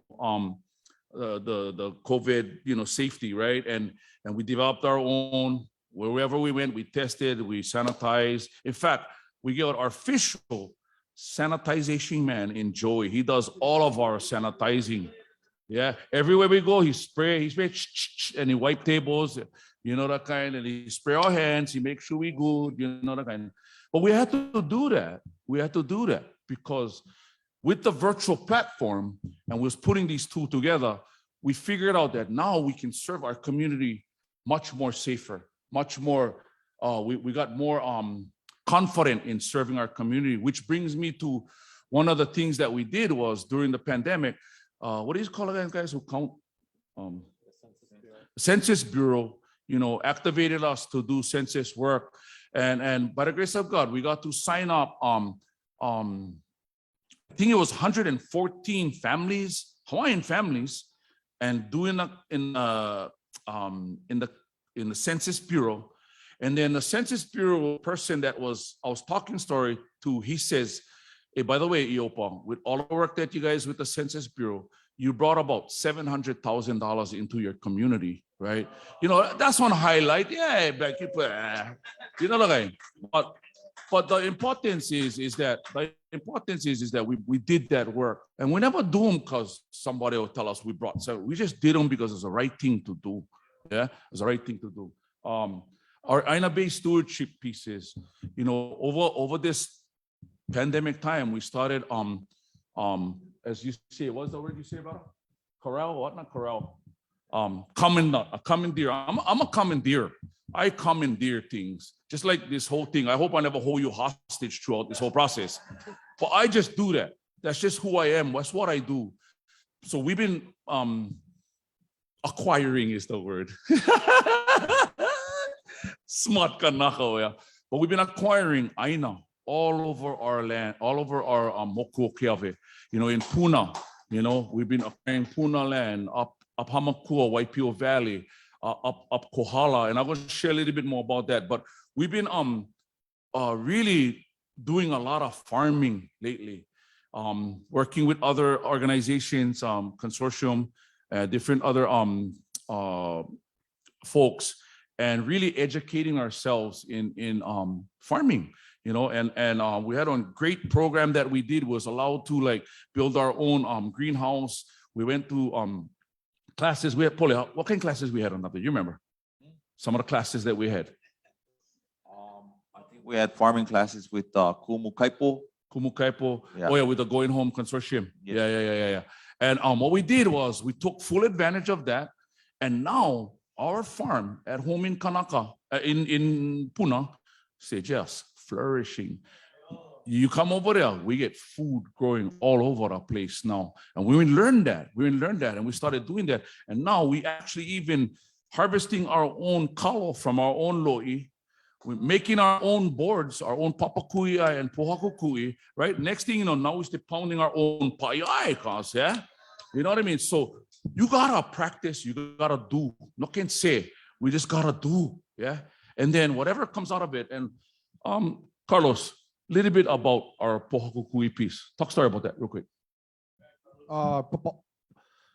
Right when I came into the menopause, they just didn't finish making their papakui, and I think I made pa'i'ai a couple times before that.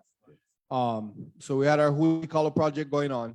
That was the 2021 or 2019 Hui Kalo project. So we go down to IPO, we work the lo'i. We get like 4 lo'is down there.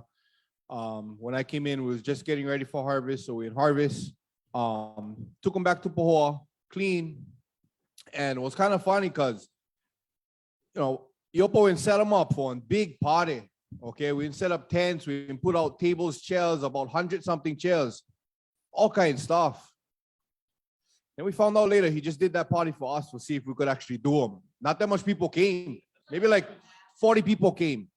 He told us we was gonna have like 150. He said he just wanted to see if we could do them. Anyway, we had brother come in here and show us how to pound the pa'iai with the boards and the pohaku. You know, took us through the steps, took us through the process, cleaning them and all of that. And was good. We had kids there. We had kids running around telling us how to do them, showing us how to do them. You know, but when you get for harvest your own kalo that you've been working, your own lo'i, you know, you feel real good on the inside. Yeah, I feel real, you know, you just feel pono on the inside. So by doing that, and then you get to take them home, and then you can go share them, or you can just put them in your ice box, save them for later, you know. The pa'iai is what you pound, the thing not poi until you take them home and you add water, you mix them, that's the poi, you know. I was confused about that at first. I had to learn about that one, you know. And yeah, and the first time we impound the pa'iai was the which one was the purple one? Keep up simple, Hoʻi. Pico Lehua. And the brother was saying that that's one of the hardest ones for pound because I think broke machines. We was over there pounding them, so but that one is real good, you know. And we got to take home, we got to feed our families. So now we're going into our 2022 Hoʻiwai project, and this one is even more big, you know. We're gonna be studying the microbes and all kind of different stuff about the kalo. And basically, how Yopa's nephew and put him, Dr. Alika Maunakia said, we basically just try to learn what our kupunas already knew, you know. So yeah. Hey, mahalo, mahalo. When we talk about cultural preservation, you know, it's about action again. So I bring the kids over to our farm. This time we brought one student group from University of Washington. We went Kalua Me'ai with them from A to Z, before A and after Z. They went experienced the Oli in and the prayer, and they brought their Olis too from the native Indian tribes too. So that was cool. That was something that I'm growing right now as we speak, and I'm working with different people to sustain that pieces. Yeah. So moving on. Thank you for listening. I get plenty for share. I only get a little bit time, but that's okay. We're gonna chat. Again, you know, we Eala, you know, practicing our culture. Eala, look Carlos in the middle of there. Look at the keikis over there, or the kids walking inside there. We still talking about all the different kind of plants and stuff like that as we walking into Kumukahi. But check this out. Now we're bringing them out. We give them all rubbish bags. You guys carry rubbish bags as you guys come out. You know that guy. You know, we're looking at, you know, this regenerative tourism idea. You know, this might be some social economic development or nonprofit words, yeah. You know, but it's really about sustaining, right? We're all talking about all of that. So we're all finding different ways to do that. We all get our different energies, but we got to come to one place. And one place is that if we are future ancestors, we got to be future ancestors. And then we got to make sure that our next generation, yeah, they come and they receive all the aloha and love that we will receive when we came. You know? Yeah? Oh, ma, I feel all good now. Next. A few minutes, I can stretch out a little bit. Our youth engagement, you know. Again, one thing about the youth, they just need ears. They need people to ears. They need people to listen to them. And they get planning for say. They planning for say. And they're also critical too. They're critical thinkers too, right? And one of the things that's interesting is they know it all. Yeah. But our job is for teach them too. We need to teach them too, and they need to listen to us kupunas. And now they call me uncle like that, so I rip them. Yeah. You know what I mean? I tell them and I call them like it is. I call a spade, because if we don't do that with them and we're not upfront with them, we're not up straight with them, they're gonna lose respect for you, right? Same with my kane. I gotta do what I say and say what I do so that my kane respect me, right? And when I say it goes, what goes. If you ask them, the brother, he just tell it like it is, and that's how we roll it, okay? Next. restorative justice piece. Judge Wendy Deweese, Kona Veterans Court and Third Circuit Court judge. Good wahine. I was hoping she'd be here and sharing, some of the stuff. What she said to me was, she said, brother, and it's not Holy Lady now telling me this. Brother, we gotta make sure that we get pathways so that we can transfer or transition our men to different places. And so working with her, we're kind of going to create my own little way of, or pathway to do that. Because first one, there's a need, right? And secondly, when you ask why, I would tell you, well, why not? Right? So she's very, very on board on helping us to create these pathways to get our kanes, in place. I'll give you guys a few minutes for just say something. Yeah, doing education. I don't like repeat what everybody was saying over here. I'd rather just show you, right? Somebody once told me, no, preach me the sermon, show me the sermon. Yeah, that's what I believe. I believe, I'm not going to preach the sermon, but I'm going to show you the sermon. I'm going to tell you, this is how we're doing things. I have a solution. It's not the solution, but it's a solution to some of the problems that we had. Because when I think about holistically, kane get good, family get better, next thing you know, community benefits, right? You guys not running away from us. You guys running to us.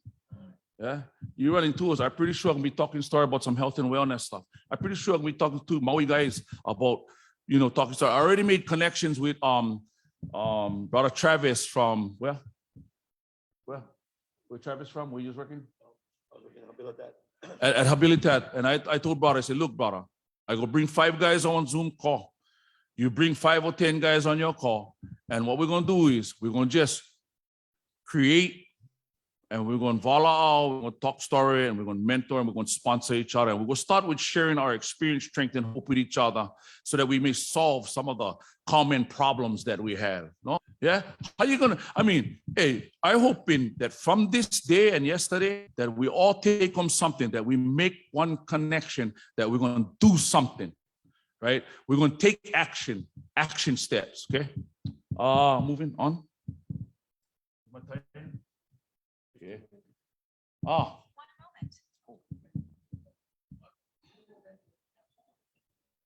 So everybody asked me, well, how come you no more program for the women? How come you no more program for the women? Well, I did at one point. There was a lot of women hanging around. Personally, I felt there was distractive to my work with my men, right? And so what I did was I said, sorry, wahinis, I'm gonna do this. I'm only gonna do this with the men right now. And I had to do that. And I had to make sure that I knew what I was doing in that area. Like now I seeing this, now you're gonna be one division of the men of power. But with that, gotta come some directives, gotta come kuleana, and of course, gotta come with leadership too. I cannot do everything. At one point, I was doing everything, and I found out that I cannot do everything. But what I love about regenerating this idea is because it's a natural thing to do, right? Kane get good, his family get good, Like Ian got better, now he get girlfriend, now he get drama.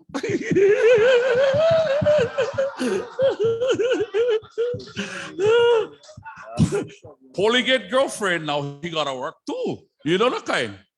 So life transcends, it blossoms, right? But isn't that why we're here? Isn't that why we're here to move us forward in life, right? Yeah. So new kuleana, new directives, new leadership. Gotta bring those kind of stuff in, and that's all just programmable stuff. That we all talk about inside here: strategic plans, policies, and procedures. All of these kind of scientific words that we use around. All I know is if the kane get good, the family get better. The family get better, our community benefits. Okay, so what's my time? I get 10 minutes and I promise you I'll wrap this up in 10 minutes. Huh? Gonna be a long 10 minutes, because I like talking. But see, the more I talk, the more I gotta walk, right? The more we gotta work. I'll share with you my reach because it's important in the services that we provide. And we talked a lot about collaborations and we talked a lot about partnerships. Yeah. One of my strengths is that I've connected myself to a lot of different people over the years. 20 years of doing this work, there's 20 years of people that we came across. And today, Sid was one of them. Sid, where you are, Sid? I've been working with you long time. And I saw you grow, and then you saw us grow too in such a way. Yeah? There's folks in this room too that and then working with new people to now empowering each other. So now we become, this is the beauty of this whole thing, is that we become people, helping people, right? So all of us here, we're helping ACLU, we connected to LCU. ACLU is helping people, right? But we want to now that stay under that helping and pushing that help too, and making sure that we make connections, making sure that we follow through with what we say, and making sure that there's a outcome of what we say and what we do and how we go about doing that.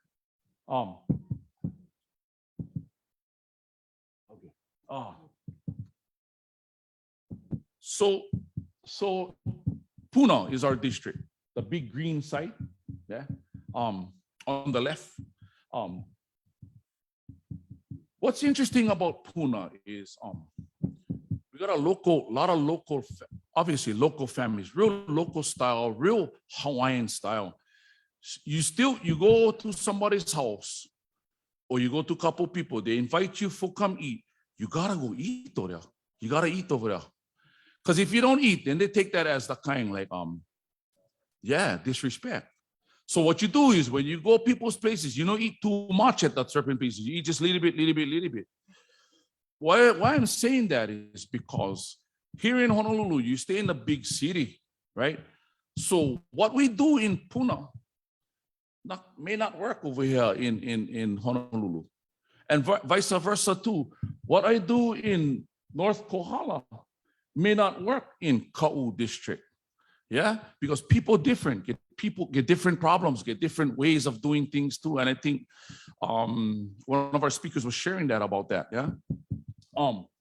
The importance between collaborations and partnerships is now you can actually, I don't know about anybody else, but when I make one phone call to somebody, because they listen, they listen because when they went call, I went listen, and I went react, and I went engage. So when I do that, in fact, I just got a call from Kurt Favela asking me for come over to the Capitol for go talk story with him. I think I have no time for do that, but I'm gonna have to turn down that time. Obviously, Lauren Acasio, Senator Acasio came over and she's one champion of this idea, this Hoʻiwai Reentry idea. She's a champion. In closing, couple words from our panel too. We start with yes, one more. Okay. Kupuna Catherine, Kamalo Kukui, Kamaka Wahine, Mauna Kea. I am.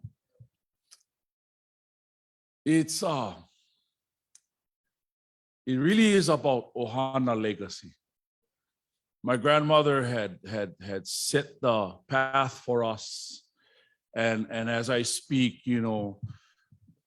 my nephew who became a doctor in epidemiologist, his name is Dr. Ali Mauna Kea. My sister Kukui, Mauna Kea Fourth, is running the Ma'o Youth Organic Farms. My brother and I,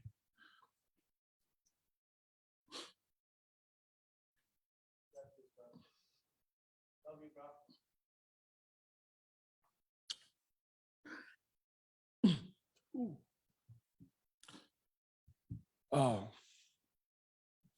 this is why we do what we do. I gotta reflect back to Kupuna Ike. Because all we're doing really is what they already know. That's all. There's no magic to this. It's just action, right? Maybe some strategy and some thinking, but we're only doing what our kupuna already knew. And so now what we're going to do is we bring culture and we bring all those stuffs back today. We engage today and we figure out how to mesh this together and we figure out how to work it. And that's my message today. My message is, as my grandmother would say, huli kalima iluna, pololi kaopu, huli kalima ilalo, piha, hands facing up, lazy, empty stomach, hands facing down, your hand, you would work on. Now your stomach full because you work. Uncle Mano, quick closing comments for you, please, and right down the line. Thank you all. Mahalo. No, he don't like talk. Oh my goodness. You watch us when we go home tonight on the event, you're gonna be talking about all kinds. This is the president already of the Menapa. Yeah, it's our president. That's our president. Yeah. So in closing, I'd just like to say thank you guys all for coming, listening to our stories. You know, I like to thank Hoʻiwai, but most of all, I'd like to thank the men of Pa'a and Kanako Puna for what they have done to me, what they have helped me with. You know, real fast, when I first came to them, the first event we did was Ladies Night Out. Ladies Night Out is one of the biggest events in Hilo. And we go and we massage women's feet. We massage women's feet for about 4 or 5 hours. 4 or 5 hours straight, we were massaging feet. And I told Kapoli, I said, Kapoli, what is this? I thought we go down to YPO, bro. What is this? He said, no worry, bro. He said, this is the way you make the amends to the women you hurt along the way in your disease. You know? So you go and massage feet, and I go tell you right now, these women, they're coming right from work. They don't have more time for go home. And they tell you, brother, they tell you, sorry, I never go. Okay, you just take off your shoes and whoa, you know. But it's true that I get to make amends to the women I hurt along my way, my mom, my grandmother, my nieces, my nephew, you know, all of them, you know, by doing that, you know, whether it was physically, financially, mentally, spiritually, all of that, you know. So it's through these processes that we get to make amends for what we did along the way, on all these different types of things we do, you know, and especially learning from these guys right here, my Uncle Curtis right there. I love you so much, Uncle Curtis. He's been my mentor for the past year. Uncle Larry, I love you. Joy, I love you too.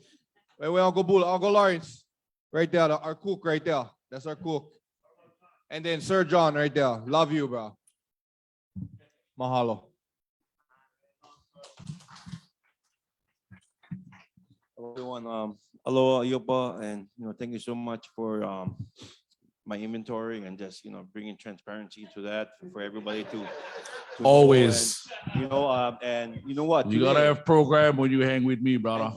what is good? What is good about that? Today, I get to have good kind of choices like that. I'm not worried about going back jail. I'm not worried about using. I get to have good choices about how am I going to handle this communication thing with my girlfriend? You know what I mean? Stuff like that. That's the kind of stuff I get to do. Cadillac problem. You know what I mean? They say buy the bag. I love it because I get one program. You know what I mean? So stuff like that, I just eat up. You know what I mean? And I embrace it, bro. For me, I'll be here for the rest of the day emceeing this event. Who does that? You know what I mean? This is my second event with the ACLU. I did. I moderated the Big Island Prosecutor Forum about 2 years ago. Who does that? You know what I mean? So God is definitely putting me in places where I can grow, where, you know what, whatever season is happening in my life is building me up for the reason that I was created. And it's through my prayers and helping others that I get my calling. You know what I mean? This is the gift, but the calling is where I will be much needed. So thank you. The bad brother. Quality problems, Ian. Yes, that's what they call it. Yeah.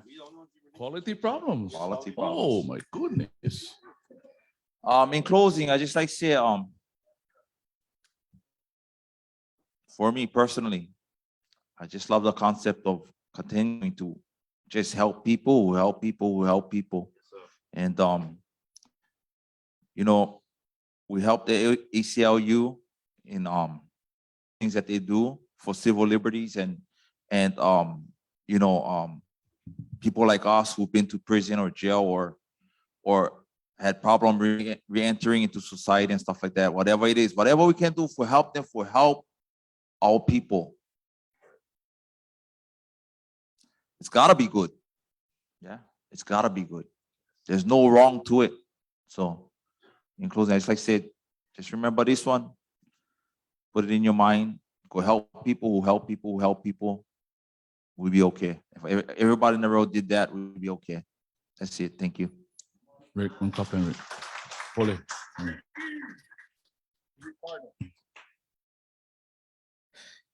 My name is Ricardo Guillermo Galang Parish, and I am from Nuestra Señora Reina de Los Angeles.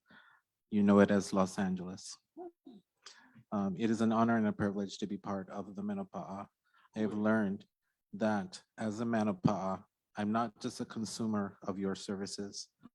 I have the kuleana, the responsibility to to participate in my own recovery and my own evolution as a human being. And I get to do it in the most beautiful place on earth. And I don't have to be of service to the community. I get to be of service to the community, and I'm grateful. I know. So in closing, Josh, Monica, mahalo for the platform. Thank you for the platform, yeah, that we can come and share our message. To all of our collaborators and all of you here, thank you for so much for all you do. And then we will continue to do what we do, and hopefully we'll cross paths someday. Again, mahalo.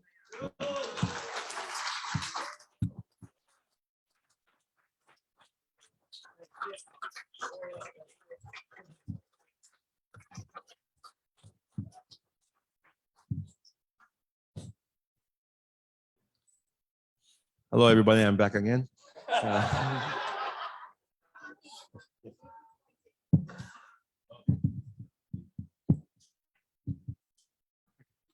Okay, guys. We're taking a 2-minute break. Then you guys can come back. So use the restroom, chat, do whatever you guys want. Yeah.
And mahalo, all of you.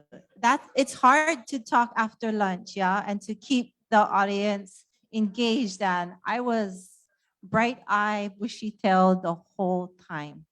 So mahalo, that was really encouraging for all our islands. Wow, Iopo, I always learn a little bit more. You keep doing more and more and more as you help others to help others to help others. So that's, yeah, mahalo. You guys are awesome. For the lahui, right? Yeah, yeah. I'm going to introduce Tony Bisson, who is here to engage with us this last part of the afternoon. And I'll quickly just share a story before I get into the her bio here. Anyways, I've known Tony, I don't know, 20-ish years or something. Maybe not, it feels like 20, maybe not that long. But Tony is the executive director of the Pu'a Foundation. And if you guys don't know, yeah, awesome, Pu'a Foundation. They, in 1993, with the 100-year commemoration of, I always have to share this story, 100th-year commemoration of the illegal overthrow of the Hawaiian Kingdom. The United Church of Christ apologized to the Hawaiian people for their role in the illegal overthrow. And they provided restitution, reparations to the Hawaiian people. And it took some years to figure out what that was going to be, but they had actual money and land. And they went out and they asked, what would the Hawaiian people like to do with this? How can we help with the healing? And so there was a lot of research and discussion that occurred. And one of the root causes of the over-incarceration of Native Hawaiian women, we could trace back to the illegal overthrow of the Li'uokalani and her being imprisoned. So that's the mission of the Pu'a Foundation, is to eradicate or decarcerate Native Hawaiian women in this system. And so Tony has been at this work. She's the first executive director with Pu'a Foundation since 2000. And somebody mentioned, I forget who, somebody mentioned the work at WCCC from when there was many women, over 300 women at one time, and some women that were sent away. And the Pu'a Foundation was instrumental in bringing that number down to like less than 100, right? 200. There's 200 now and up, but at that time. So I'm gonna read her bio because this is important word. So Tony is an attorney. She's Kanaka, you guys, yeah. She's a mom too. Her daughter's here. Hi, Gracie. Hi, Gracie. Yeah. She's an administrator with over 20 years of experience working in the community nonprofit sector. Her professional focus is to address issues of trauma underlying the disproportionate representation of Native Hawaiian women in prison. She is the executive director of the Pu'a Foundation and has held the position since 2000 with the motto, trauma to transformation, incarceration to independence. The Pu'a Foundation engages in community organizing, capacity building and training, connecting resources to need, focusing on those affected by trauma and incarceration, especially women, girls, Native Hawaiian females, and their families.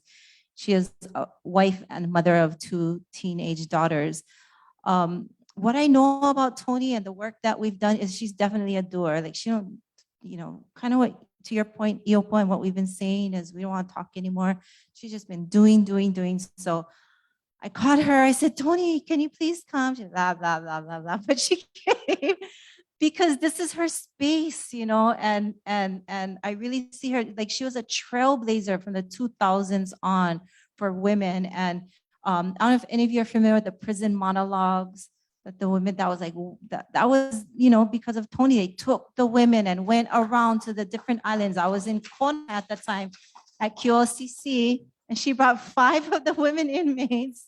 And we just had so much fun. And they shared with the families about their stories and the trauma and the healing that occurred through storytelling.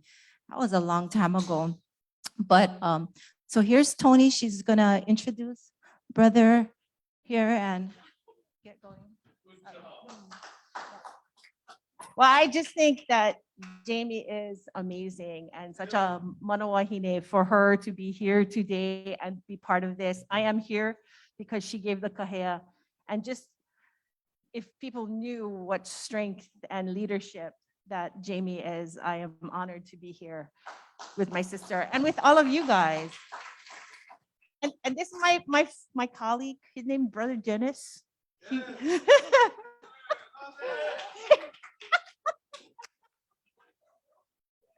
Right on. And we actually co-facilitate a class at the women's prison, and it's a pre-transition class, and we're going tomorrow. So he's our volunteer. I said, hey, my sister said, we got to come over here, do this little thing and service everybody, because all of these champions in this room about reentry. And then we're just going to do a little bit about listening to the genius in this room to be able to see what, as brother said, what are the connections? What are the next action steps? So this is not going to be me talking la la la. It's about listening to what you folks have to say. And I know Les got to go because he got to go to the legislature. But I think Yope is going to take this mic and I know.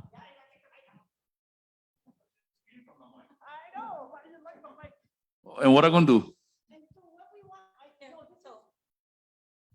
This is for real kind, and Brother Dennis too. These acts. So we actually gotta kind of stand up. You know what I mean? Like we gotta stand up and be active, because Okay. what this part is, it's about listening to the genius in the room and concrete next steps.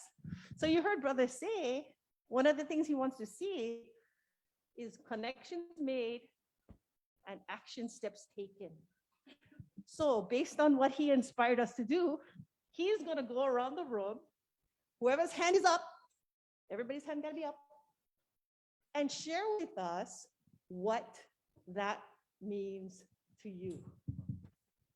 Also, because the ACLU is quite amazing, they're already prepared with some wonderful handouts that can also help capture your thoughts, concrete next steps, concrete connections. Hikino, Hikino? anybody have any ideas other than how we wanted that? Brother Dennis, what do you think? Good idea. I mean, okay, what's the goal?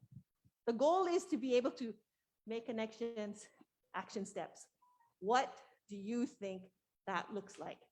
What are you willing to do? And because less guys are going, maybe we gotta. I want to attack them right now.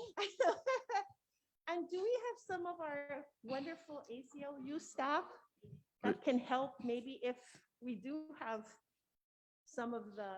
Les is right here. We'll get Yes. word from him so he can leave too. Les, I think the action steps, what kind of connections we made here? How you-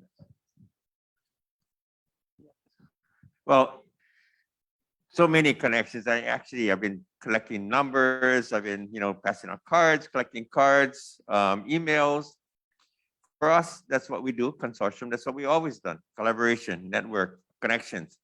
And I'm thinking back to my own personal past, which some of that wasn't very good, but I did make connections. So I kind of used what I was good at, and now for a different purpose. So continuing on that, I think for us is really about networking. But just meeting each other is not everything. What the next steps is planning something together. And I just got together earlier, for instance, with Yopa. I said, we're gonna meet and figure out how we can do stuff administratively. I don't know, that's not what he likes to do. Not like I like to do that either, but that's something that maybe we could do together. Anyway, we're going to talk and we're going to explore, and then we're going to see what we can do. That's one example. Another one, I was and Jamie had met with me yesterday, and we figured out a couple of things that might be possibilities. So we're going to go continue and see what we can do with that idea and move forward from that. So that's just a couple examples of meeting, networking, planning something to do, action. That is awesome, Les. Right on. Good job. I know we had a lot of takeaways. A lot of people going to probably take away a lot of stuff from here, but I'll go across the room there. Danielle is looking at me, so I'm gonna ask her what she thinks of, what we just was talking about. Have the mic, my dear. Okay, hi, I'm Danielle Sears at the Public Defenders of Maui. I have been making a lot of connections here, and we're gonna form a committee, and I'm gonna talk to a lot of people in Oahu who have and Big Island who have great programs, and see if we can reinvigorate our reentry programming on Maui. And it's always never enough, but we're hoping to make it a whole lot better. And so we're gonna start meeting with our mayoral candidates and see, if we can do it from the top down. That's our goal. Mahalo, Danielle. If we could actually, because the ACLU has wonderful suggestions on the paper also, such as, write a letter to the editor or host or attend a phone bank meeting with your legislator. And I was wondering if we could just call up the legal director of the ACLU. Mr. And Josh, where is he? If Wookie, There he is. Oh, no, Wookie, yeah. oh wow. Yeah. Wookie. Yay. How you doing, man?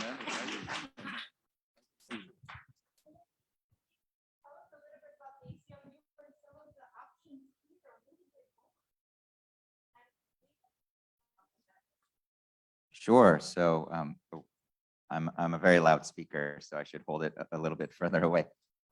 Aloha, everyone. My name is Wookie Kim. I use he, him pronouns. I'm the legal director at the ACLU of Hawaii. First of all, really excited that everyone is here today. And since we're talking about movement building, I actually wanted to call up Lisa Darcy as well, and to talk about some of the work that we're doing on Maui, working with, in particular, with the House on behalf of the houseless community. Back in September, we got word from Lisa and others that the county was going to sweep a community of houseless people from the Kanaha area. We obviously were very concerned, and so we wrote to the mayor and to the county asking that they stop because we were concerned about potential civil rights violations. Unfortunately, they didn't, and so as a result, on behalf of the community, we ended up filing a lawsuit. And I'm pleased to report that just last week, a few days ago, the judge ruled in our favor, finding that our clients, and really it's the Kanaha houseless community, were entitled to a contested case hearing before the county went in and seized and destroyed all of their property, which they were forced to leave behind because, of course, the county didn't give enough notice. But long story short, we're trying to do on Maui with Lisa and the rest of the community is really to empower people who traditionally have not had much power.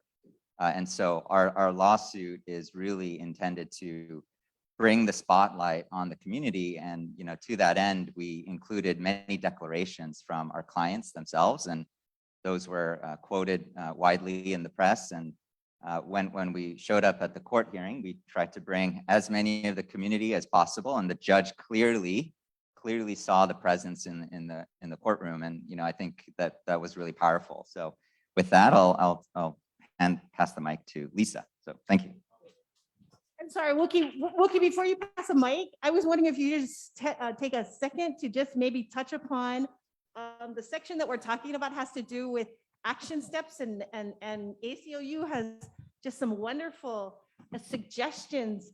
If perhaps you could elaborate on any one of those or highlight and explain some of that.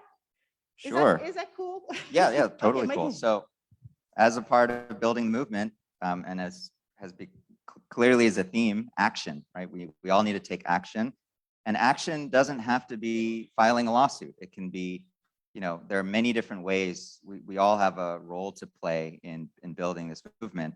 And so this handout lists some of the small, small or big actions that you have the power to take today or tomorrow or this week, including writing letters to the editor, hosting a phone bank, meeting with legislators. I think that is so important. Again, one of the themes of this event has been talking story and storytelling. And the reality is that oftentimes change comes from hearing these emotional and powerful, human stories rather than statistics or what have you. And it's really important that our policymakers, our legislators, they hear these stories from all of you.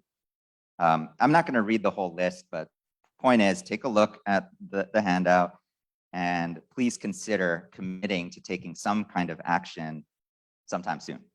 And yeah, so hopefully that covers things. No, that's amazing. People with lived experience, hands up. If you have justice involvement, hands up. Anybody. So I think the thing is the genius in the room to be able to bring to life what Wookie is talking about. When you say, okay, we're going to write one letter to the editor. Anybody want to write one letter to the editor before? Anybody? Yeah.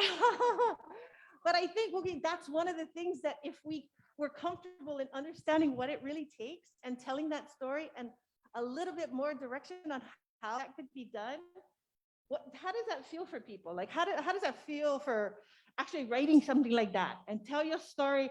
And I know we had all the brothers up here and they were like sharing some, what I love about the feet, brother.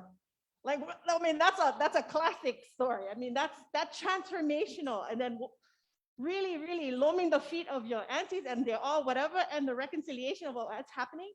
If that kind of topic or that kind of story was in a letter to the editor, would that something that ACLU supports or thinks is a good idea, just to show the reentry type of transformation that's happening?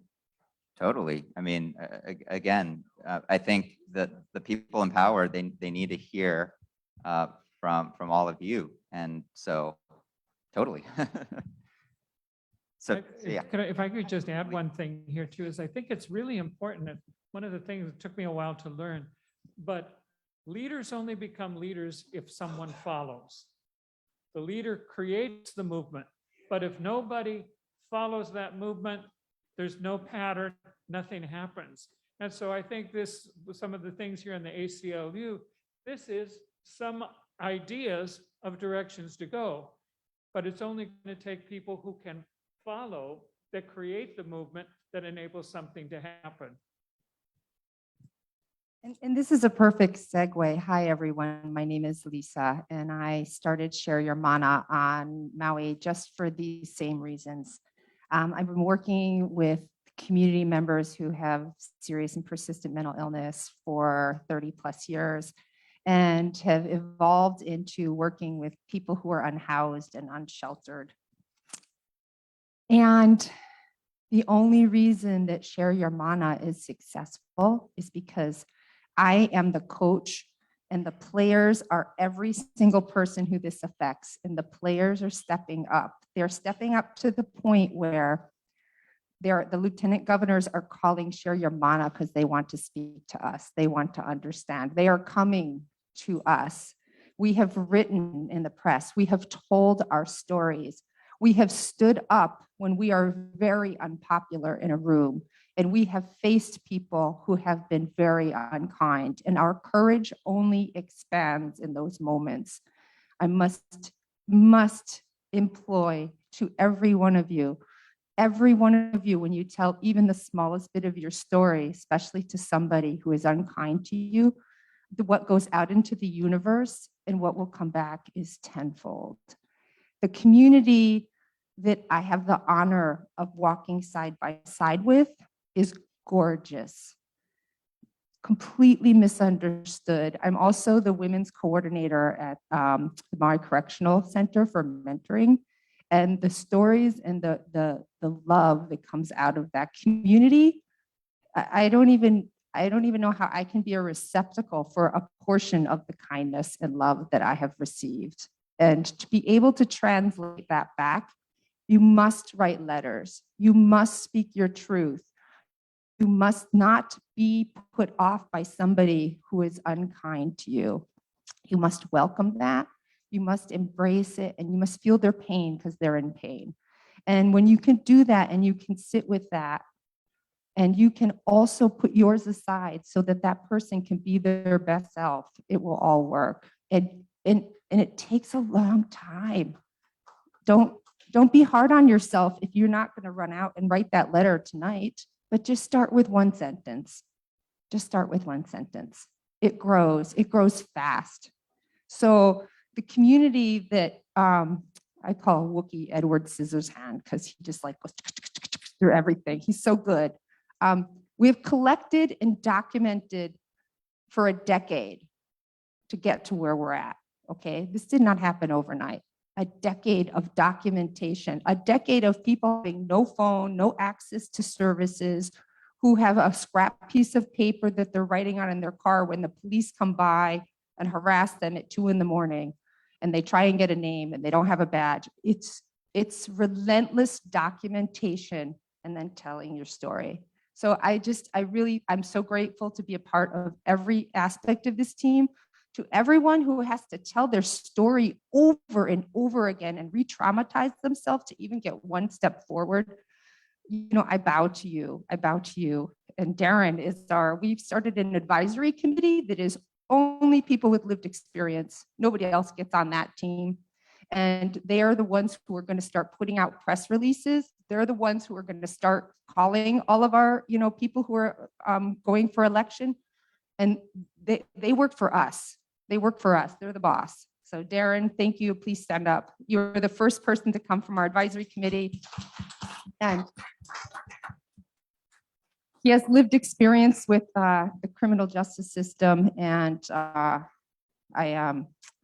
just do whatever I can do to get you to where you need to go. So, and I thank this room and everybody for all that you share and that you believe in.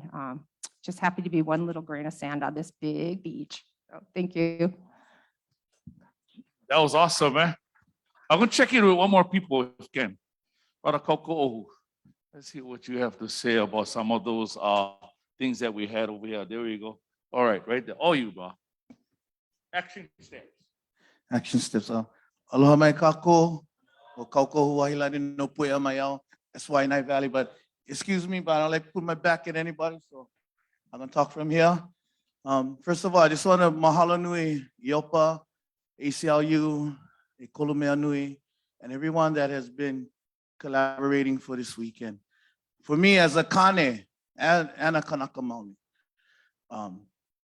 fighting for the injustice that our people has been going through generations, yeah? And to see the inspiration and the possibilities through collaboration, one mindset, it's so maika iloa. Action steps for me, you bet I'll put down plenty on there, I'm gonna make comments, share them on Facebook, because you guys know I get live feed.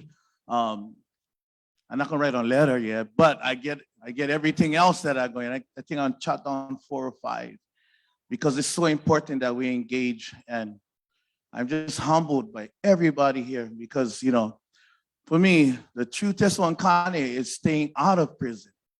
Yeah, I mean, but seeing from the perspectives of Yopa and everybody this weekend, it's so uplifting, for us, because I preach into the choir when I say that Kanaka Maoli, in our own ancestral lands, we're on the bottom in everything, but we still here, and we're gonna rise like a mighty wave, like the Mauna, so I'm humbled, and I'll be taking action, also testifying at ACLU and doing all those other things that I can do as a Kanaka, as a Kane, yeah.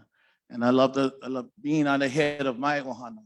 So it's very inspirational, because I get 3 boys you know, I no more get all nuts and no more shells.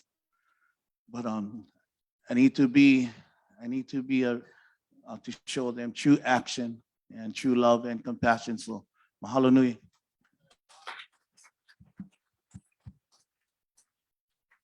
Okay, Rick, what do you think about next action steps? Where do we go from here, brother? We catch the canoe, we all paddle the same way, or one of us paddle backwards, huh? There you go. It's like what you say. We stay the course with intent and purpose. We keep doing what we're already doing. And we do it together because we know that we're all interconnected. None of us are doing this by ourselves. The person that we help is going to be helped by you. And that person is going to turn it over and help somebody else. And that, so as long as we keep seeing our interconnectedness, that we're all part of the same effort, that's how we succeed.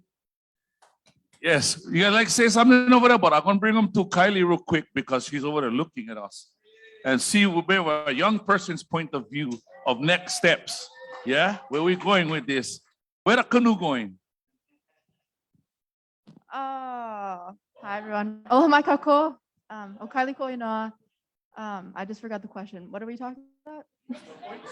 Oh, the points. So this is, I guess, what we would call a commitment card. And I mean, if you were here for yesterday and you saw me moderating that panel, so last minute, bro, I'm not a public speaker. Mahalo. I am not a public speaker, honestly. And everybody on the ACLU knows that. But I think testifying and like all that is so scary, but you keep doing it and it feels so good after you get it over with. And like you get better at it very slowly for me, but it feels good and you are making a difference, like testifying at the Hawaii State Legislature.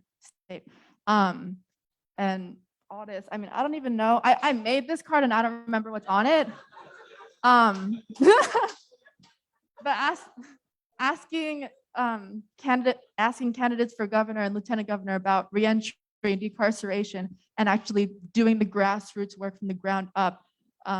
Like so many people here that are doing, yeah, you know what I mean? So many of us are doing that already, but just really doing the grassroots work, even if it's a tiny thing, I think makes such a big difference. I hope that makes sense. Grace Crown. Good job, Kylie. Good job. And we're gonna give it up for the unsung heroes over here this weekend. Kylie guys and her crew back there, they all stay in the back there, hiding in the back there. Anything from you, Dr. Fox? Yes. Aloha, Kealoha Fox. Well, first, I'm going to follow Aubrey wherever she wants us to go because she's definitely one of the voices of the future. And secondly, we were talking about having these own conversations in our own families and our own friend groups. And that's really important for us to make sure that sometimes we take the work hat off and we take, you know, that professional hat off and we just have these regular conversations when we're getting together with our friends and making sure that we do those actions. It's those everyday actions that we can be doing even with all of our hoa at the same time. Awesome. So I'm gonna bring the attention. I just changed a little bit up too, and I know this is next steps and everything. Got an old friend in the room right now, needs to get some answers. Probably gonna reach out to certain people, and her name is Alice Kaliwa. Alice, could you please share a little bit about some of your challenges that you're going through, and that how we can help with those challenges? Hey, you know me, Hawaii, you know. My name is Alice Kaliwa. I know you for a long time, and I should have expected this, but for me, my son is incarcerated for 5 years, and he was in a hole for majority of the time.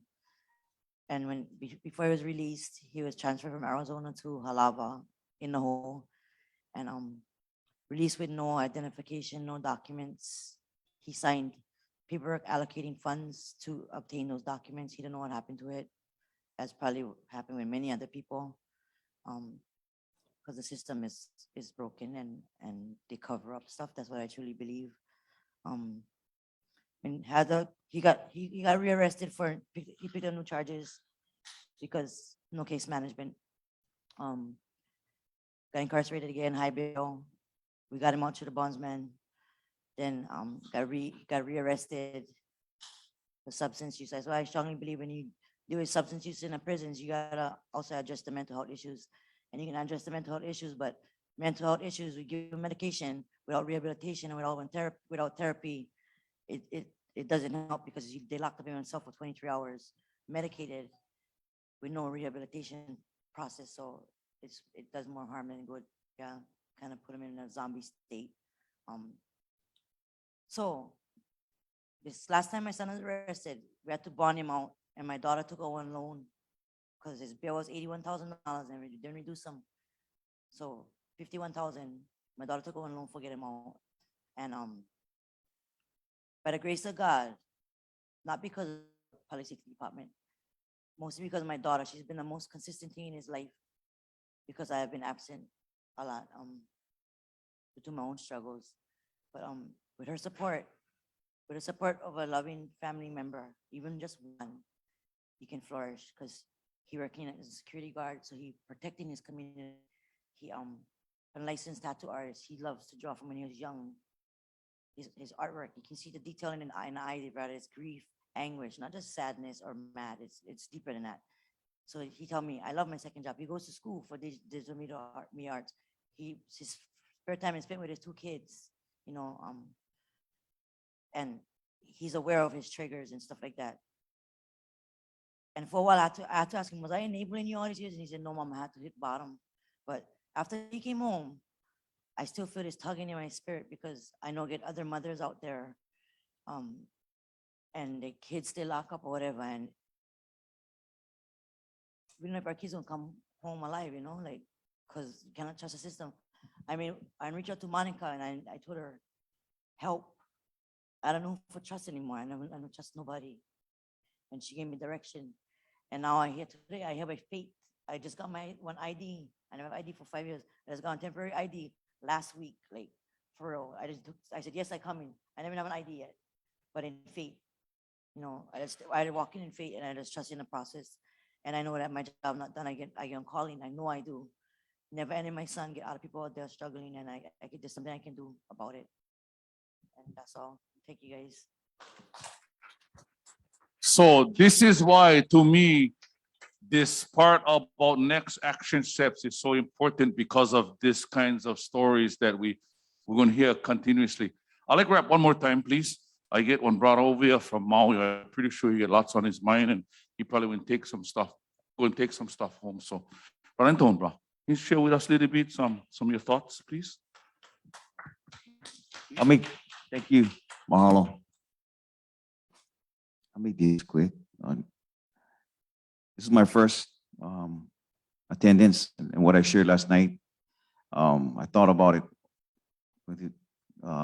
after I presented and shared.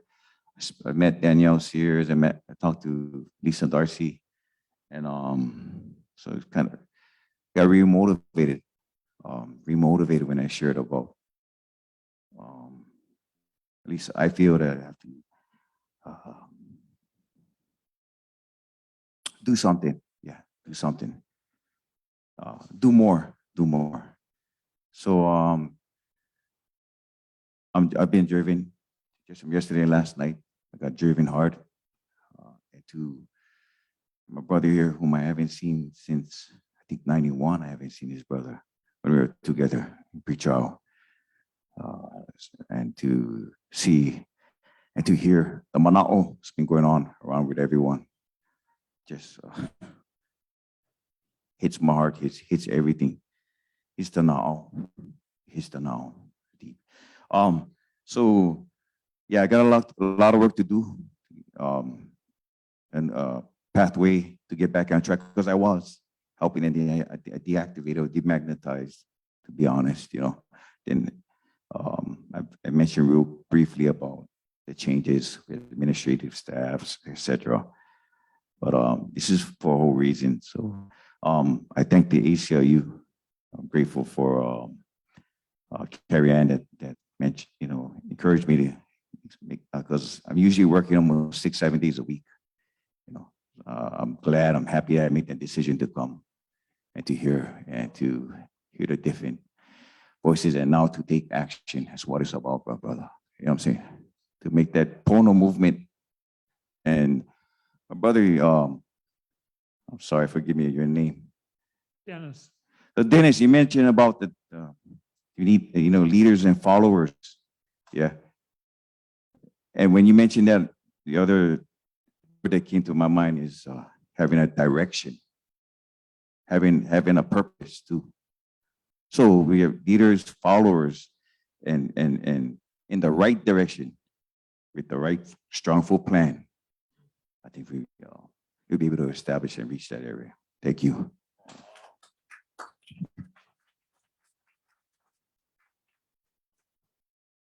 I'll come to you, Monica.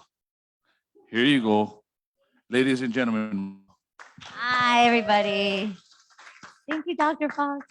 I actually wanted to tag on to what Dr. Kealoha Fox said about, because some of these things, sometimes if you're thinking, writing to, a letter to the editor, how do we do that? Meet with your legislator? What? Do I just call them, host a phone bank? What does that even mean? Host a house party. But I think at the root of all of this is getting your word out to your neighbors.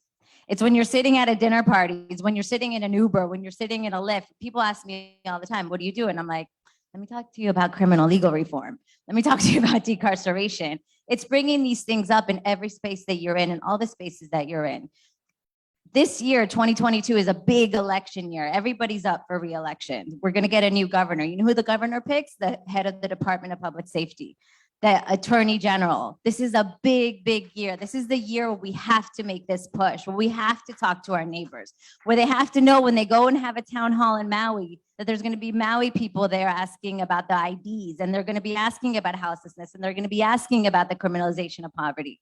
When they go to Kauai, when they go to Hawaii Island, when they go to Oahu, all these places, that's where we need to be asking these questions. Like we need to create almost like an echo chamber around them. It's like we're all interested, the whole state. It's not just, when they hear from me, they're like, of course, that's what she's saying. Like there she goes again, but it's, if we all talk about it, that's where we make an impact. It's together. So these things, write a letter to the editor, write 3 sentences of what you want to say and you submit it, let it go. Meet with your legislator. Right now, we're going to have some time before you go to the airport. We're going to go knock on some doors. Meet with the governor, lieutenant governor's candidate.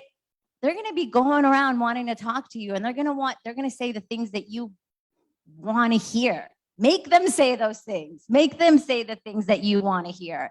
I'll give you talking points if you want them, so we can do that too. And like, comment, reshare. Kylie does a lot of our graphic work.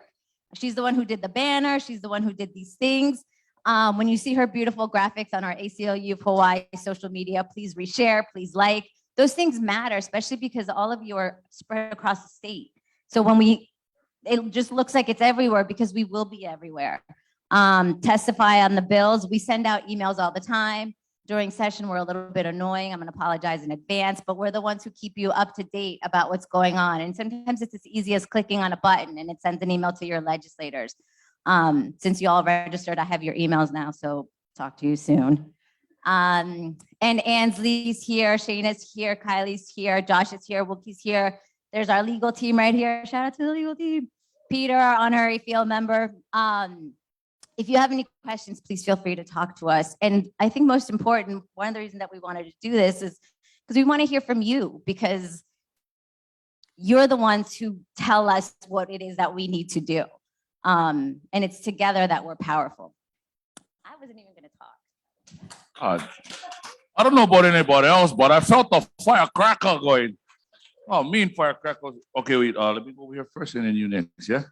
And I got to pass by the legal team over here too. So I got to pass by and make my way past you guys, yeah. All right, Ian. All you, brother.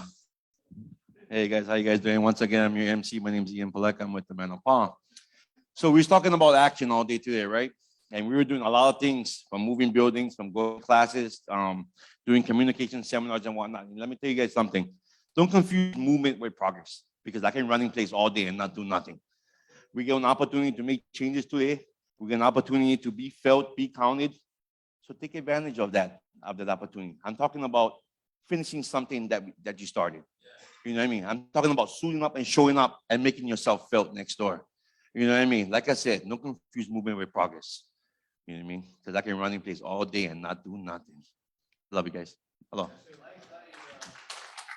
That's why this is my politician right there. Huh? Let's see, how's our friend from Maui? How are you doing, brother? Yeah, come, please. Hi, my name's Bob Weir.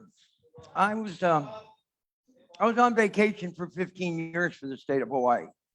Although I did the mainland tour back when I was in Tennessee, I was in Minnesota, I was in Mississippi, Oklahoma, and a couple of places in Arizona.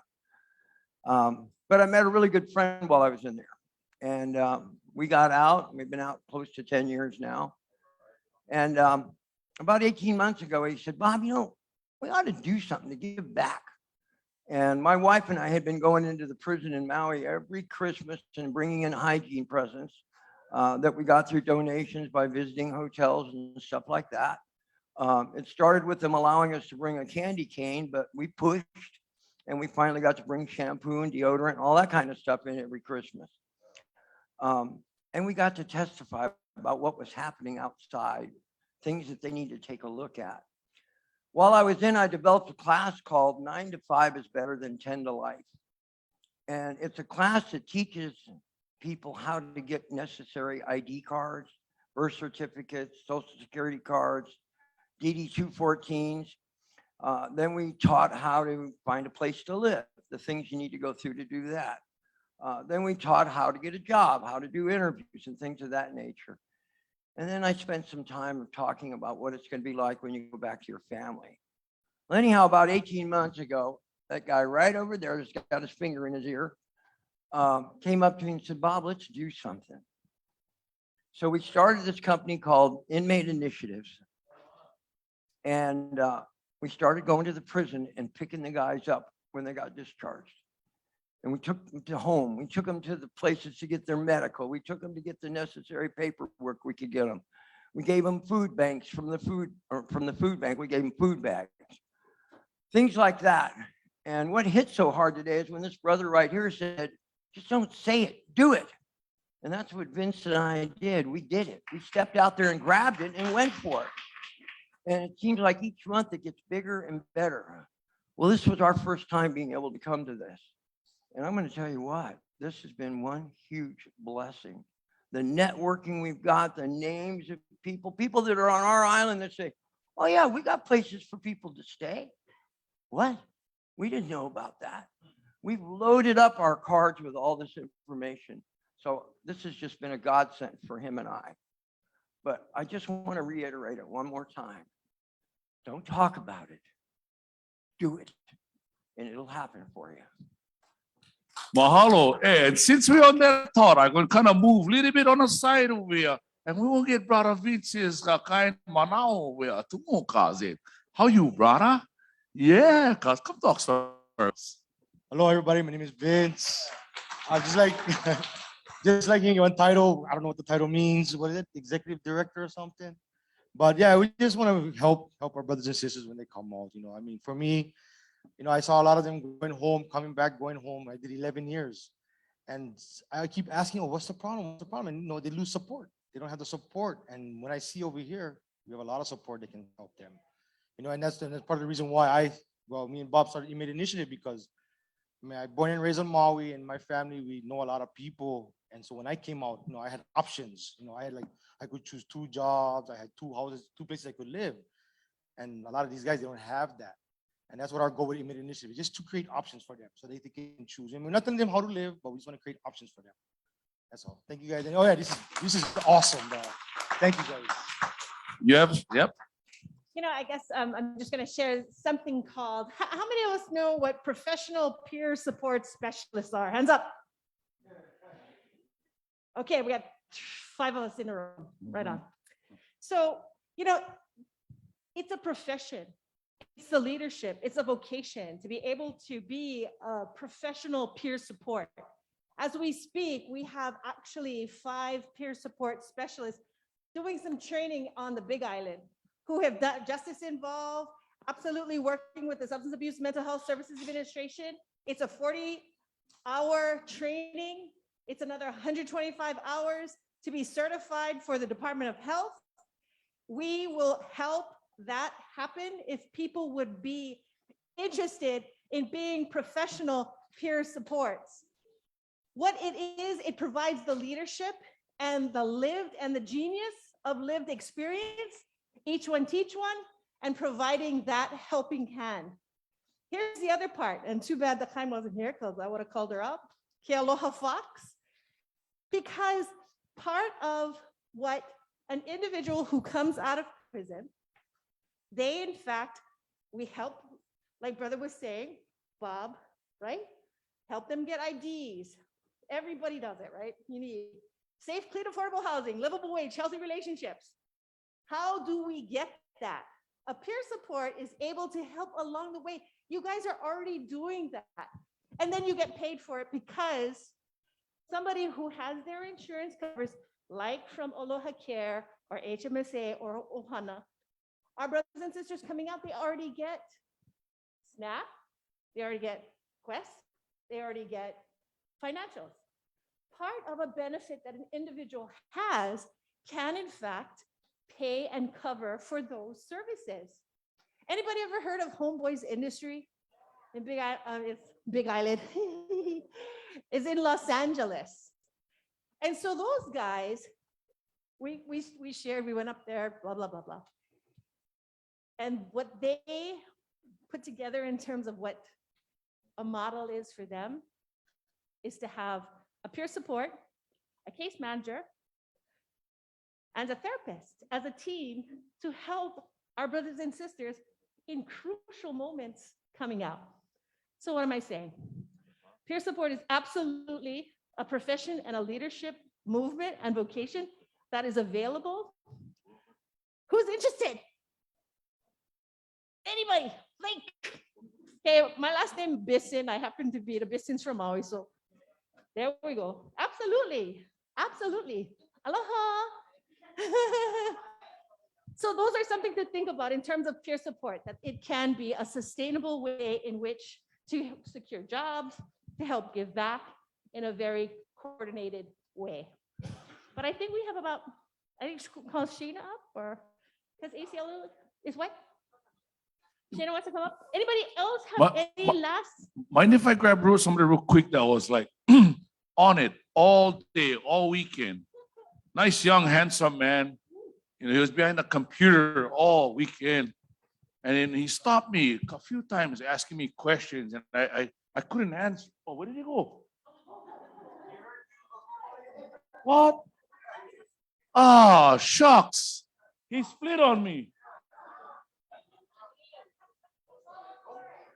Well, he didn't smoke him that fast, man. I'm sorry. I was going to call on okay. Since we got a young person view, come. Let's talk about please. Yes.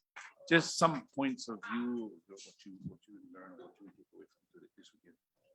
Okay. So actually I was sitting down and thinking about things I wanted to say. In terms of like, you know, I applied here. So I'm Chamorro and I'm from Guam, but I also have Hafadei, hey. But I also have, but I'm also, I also have brothers and a sister that's Hawaiian. And so, you know, like I living here, like I have a responsibility because I'm not indigenous here. And so I felt like I had to give back. I think I've had at least like 2 or 3 experiences testifying. And and I would just say to make it personal, because you're gonna sit in rooms with people who are gonna act like it's not. And it really, really is. When I think about my brother and I think about how there have been times where he was houseless, arrested, and then I look at my younger brother and I hope that that never happens to him. And, you know, I'm so grateful to be here. And really, when you guys go and talk to these people, let them know your stories, because if they can look you in the eye and hear your stories, they don't take them seriously, they don't deserve to be in office. Yeah. And so, you know, talking to Alice on the phone this entire past week, talking to her about flights, but you know, she'll still share her story with me. All the menopause today, everyone. Thank you guys. So next, Governor.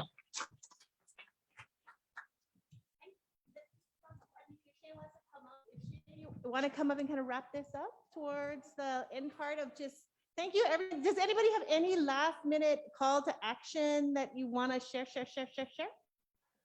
Because yes, Bob.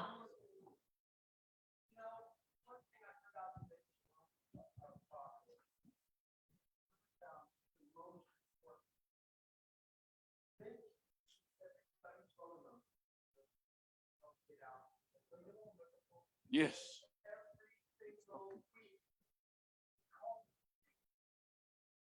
And he asks them how they're doing. And you know what?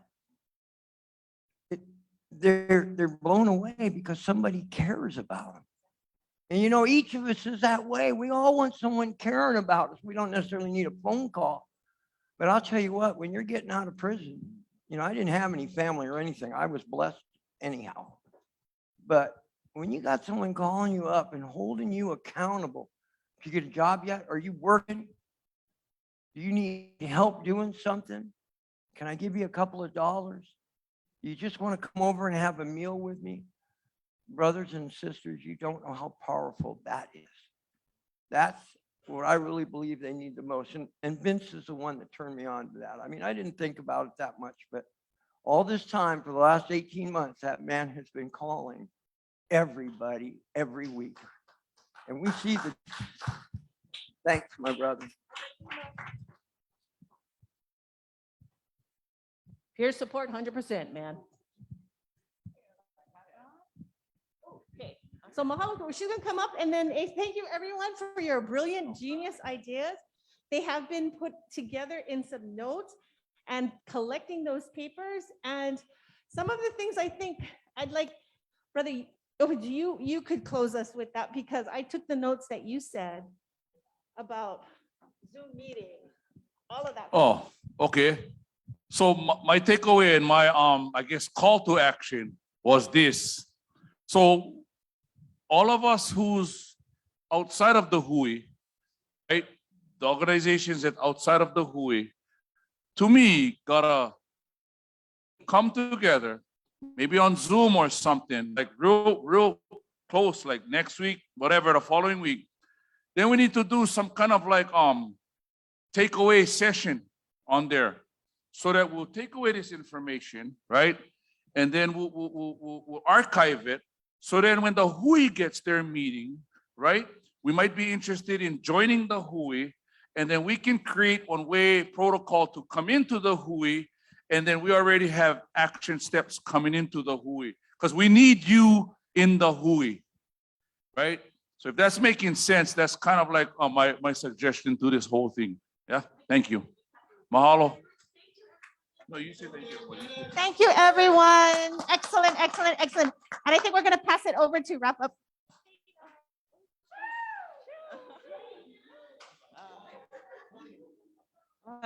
Okay. Okay, it's been like 2 years since I had to speak in front of a group again. So, okay. Aloha, everyone. Aloha. My name is Shana Lona'ai Alexander. I work with ACLU Hawaii as a consultant, and I'm just so grateful to be here with you all and to close out. I know a lot of you already know this story because I've told it before, but the first time I remember hugging my dad, I was 11 years old. We awkwardly shuffled together throughout my grandmother's funeral, trying to find a place for big enough around my crying relatives to accommodate his shackled stride and the armed guards that were escorting him. You know, and I'm grateful. My family tried really hard to shield me from the harder parts of my dad's incarceration. My mom, my aunt, my uncles ensured I was connected to him. They gave me all of the letters, all of the pens, all of the crayons, all the collect phone calls so I could still call him when he was in Saguaro, when he was in Mississippi, when he was in Halava, when he was in OCCC. But since that face-to-face with my dad and the many since, I now know my story echoes across so many families and communities like mine across Hawaii. So when Kapuna are zip-tied and removed for protecting Mauna Kea, we're being called. When thousands of Kanaka are separated from our families, when we're displaced, when we're caged and deported to Arizona, we are being called. When the Queen's prison songs are being chanted, we are being called. We're being called to gather, to make injustice impossible, to organize against carceral and colonial violence where it persists in our society, in our relationships, in our imaginations. It's been 2 years. 2 years of Zoom meetings, of phone calls, emails, and funerals and vigils. Every phone call, every news article, every text message putting us on edge of another and another of our elders, of our friends at work, of our loved ones inside at OCCC, at MCCC, at KCC, at Waiava, at Halava, at Kulani, at the women's, at Saguaro, coming down with COVID from an economy and a punishment system that seeks to sell our aloha rather than live it. Because I know our safety doesn't come from uniforms and suits and aloha shirts. We don't just find justice or liberation in courthouses or the state capitol that domineers over our palace, but we find it in here, in each other. It's in our hard conversations, in our organizing and staying ready to defend what's sacred, our lives, our belonging, our responsibility to each other. That's why we're here. We're answering a call. We're critical of the systems that continue to punish us because we care. We're connecting each other to the resources and love we deserve.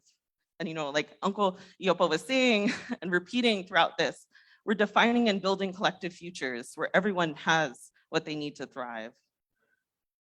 Where our children, our future descendants, will read the love that we wrote in testimonies and petitions.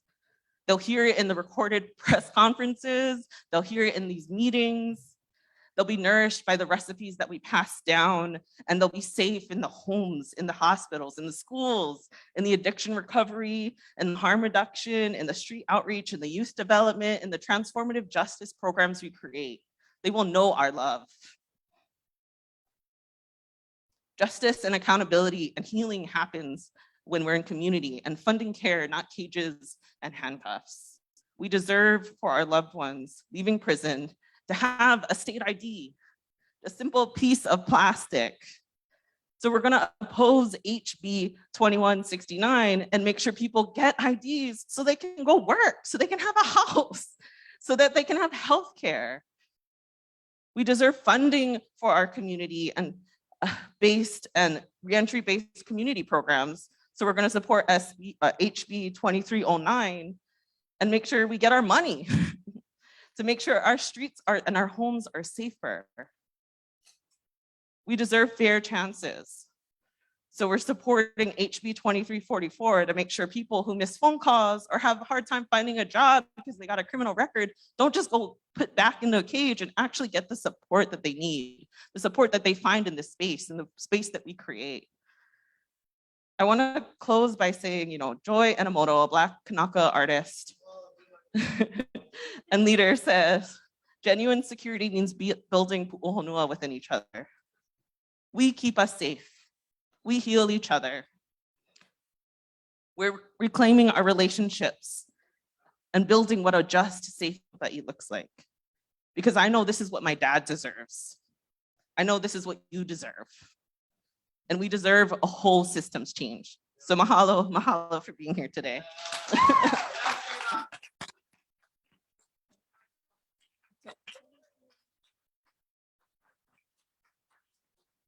Thank you. Okay, I'm Pao.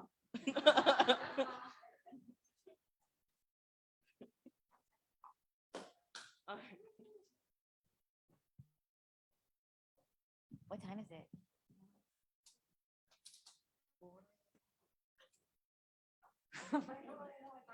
So it's 3:10. We have it slated for about 4 p.m., 4:30 to start taking people to the airport. So there's time. And we're really close to the Capitol. So we'd like to invite everybody to do, if possible.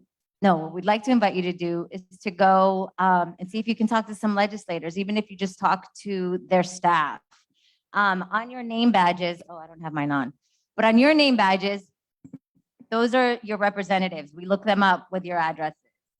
So we invite you to go knock on some doors, talk to some legislators. We will be here to give you some tips, or if you want to talk through the bills, we are here to help you, to assist you. You can ask Ansley or Shayna or Kylie, or myself, or John and Lauren up there, or over there. If you haven't registered for the Capitol website, John and Lauren can help you.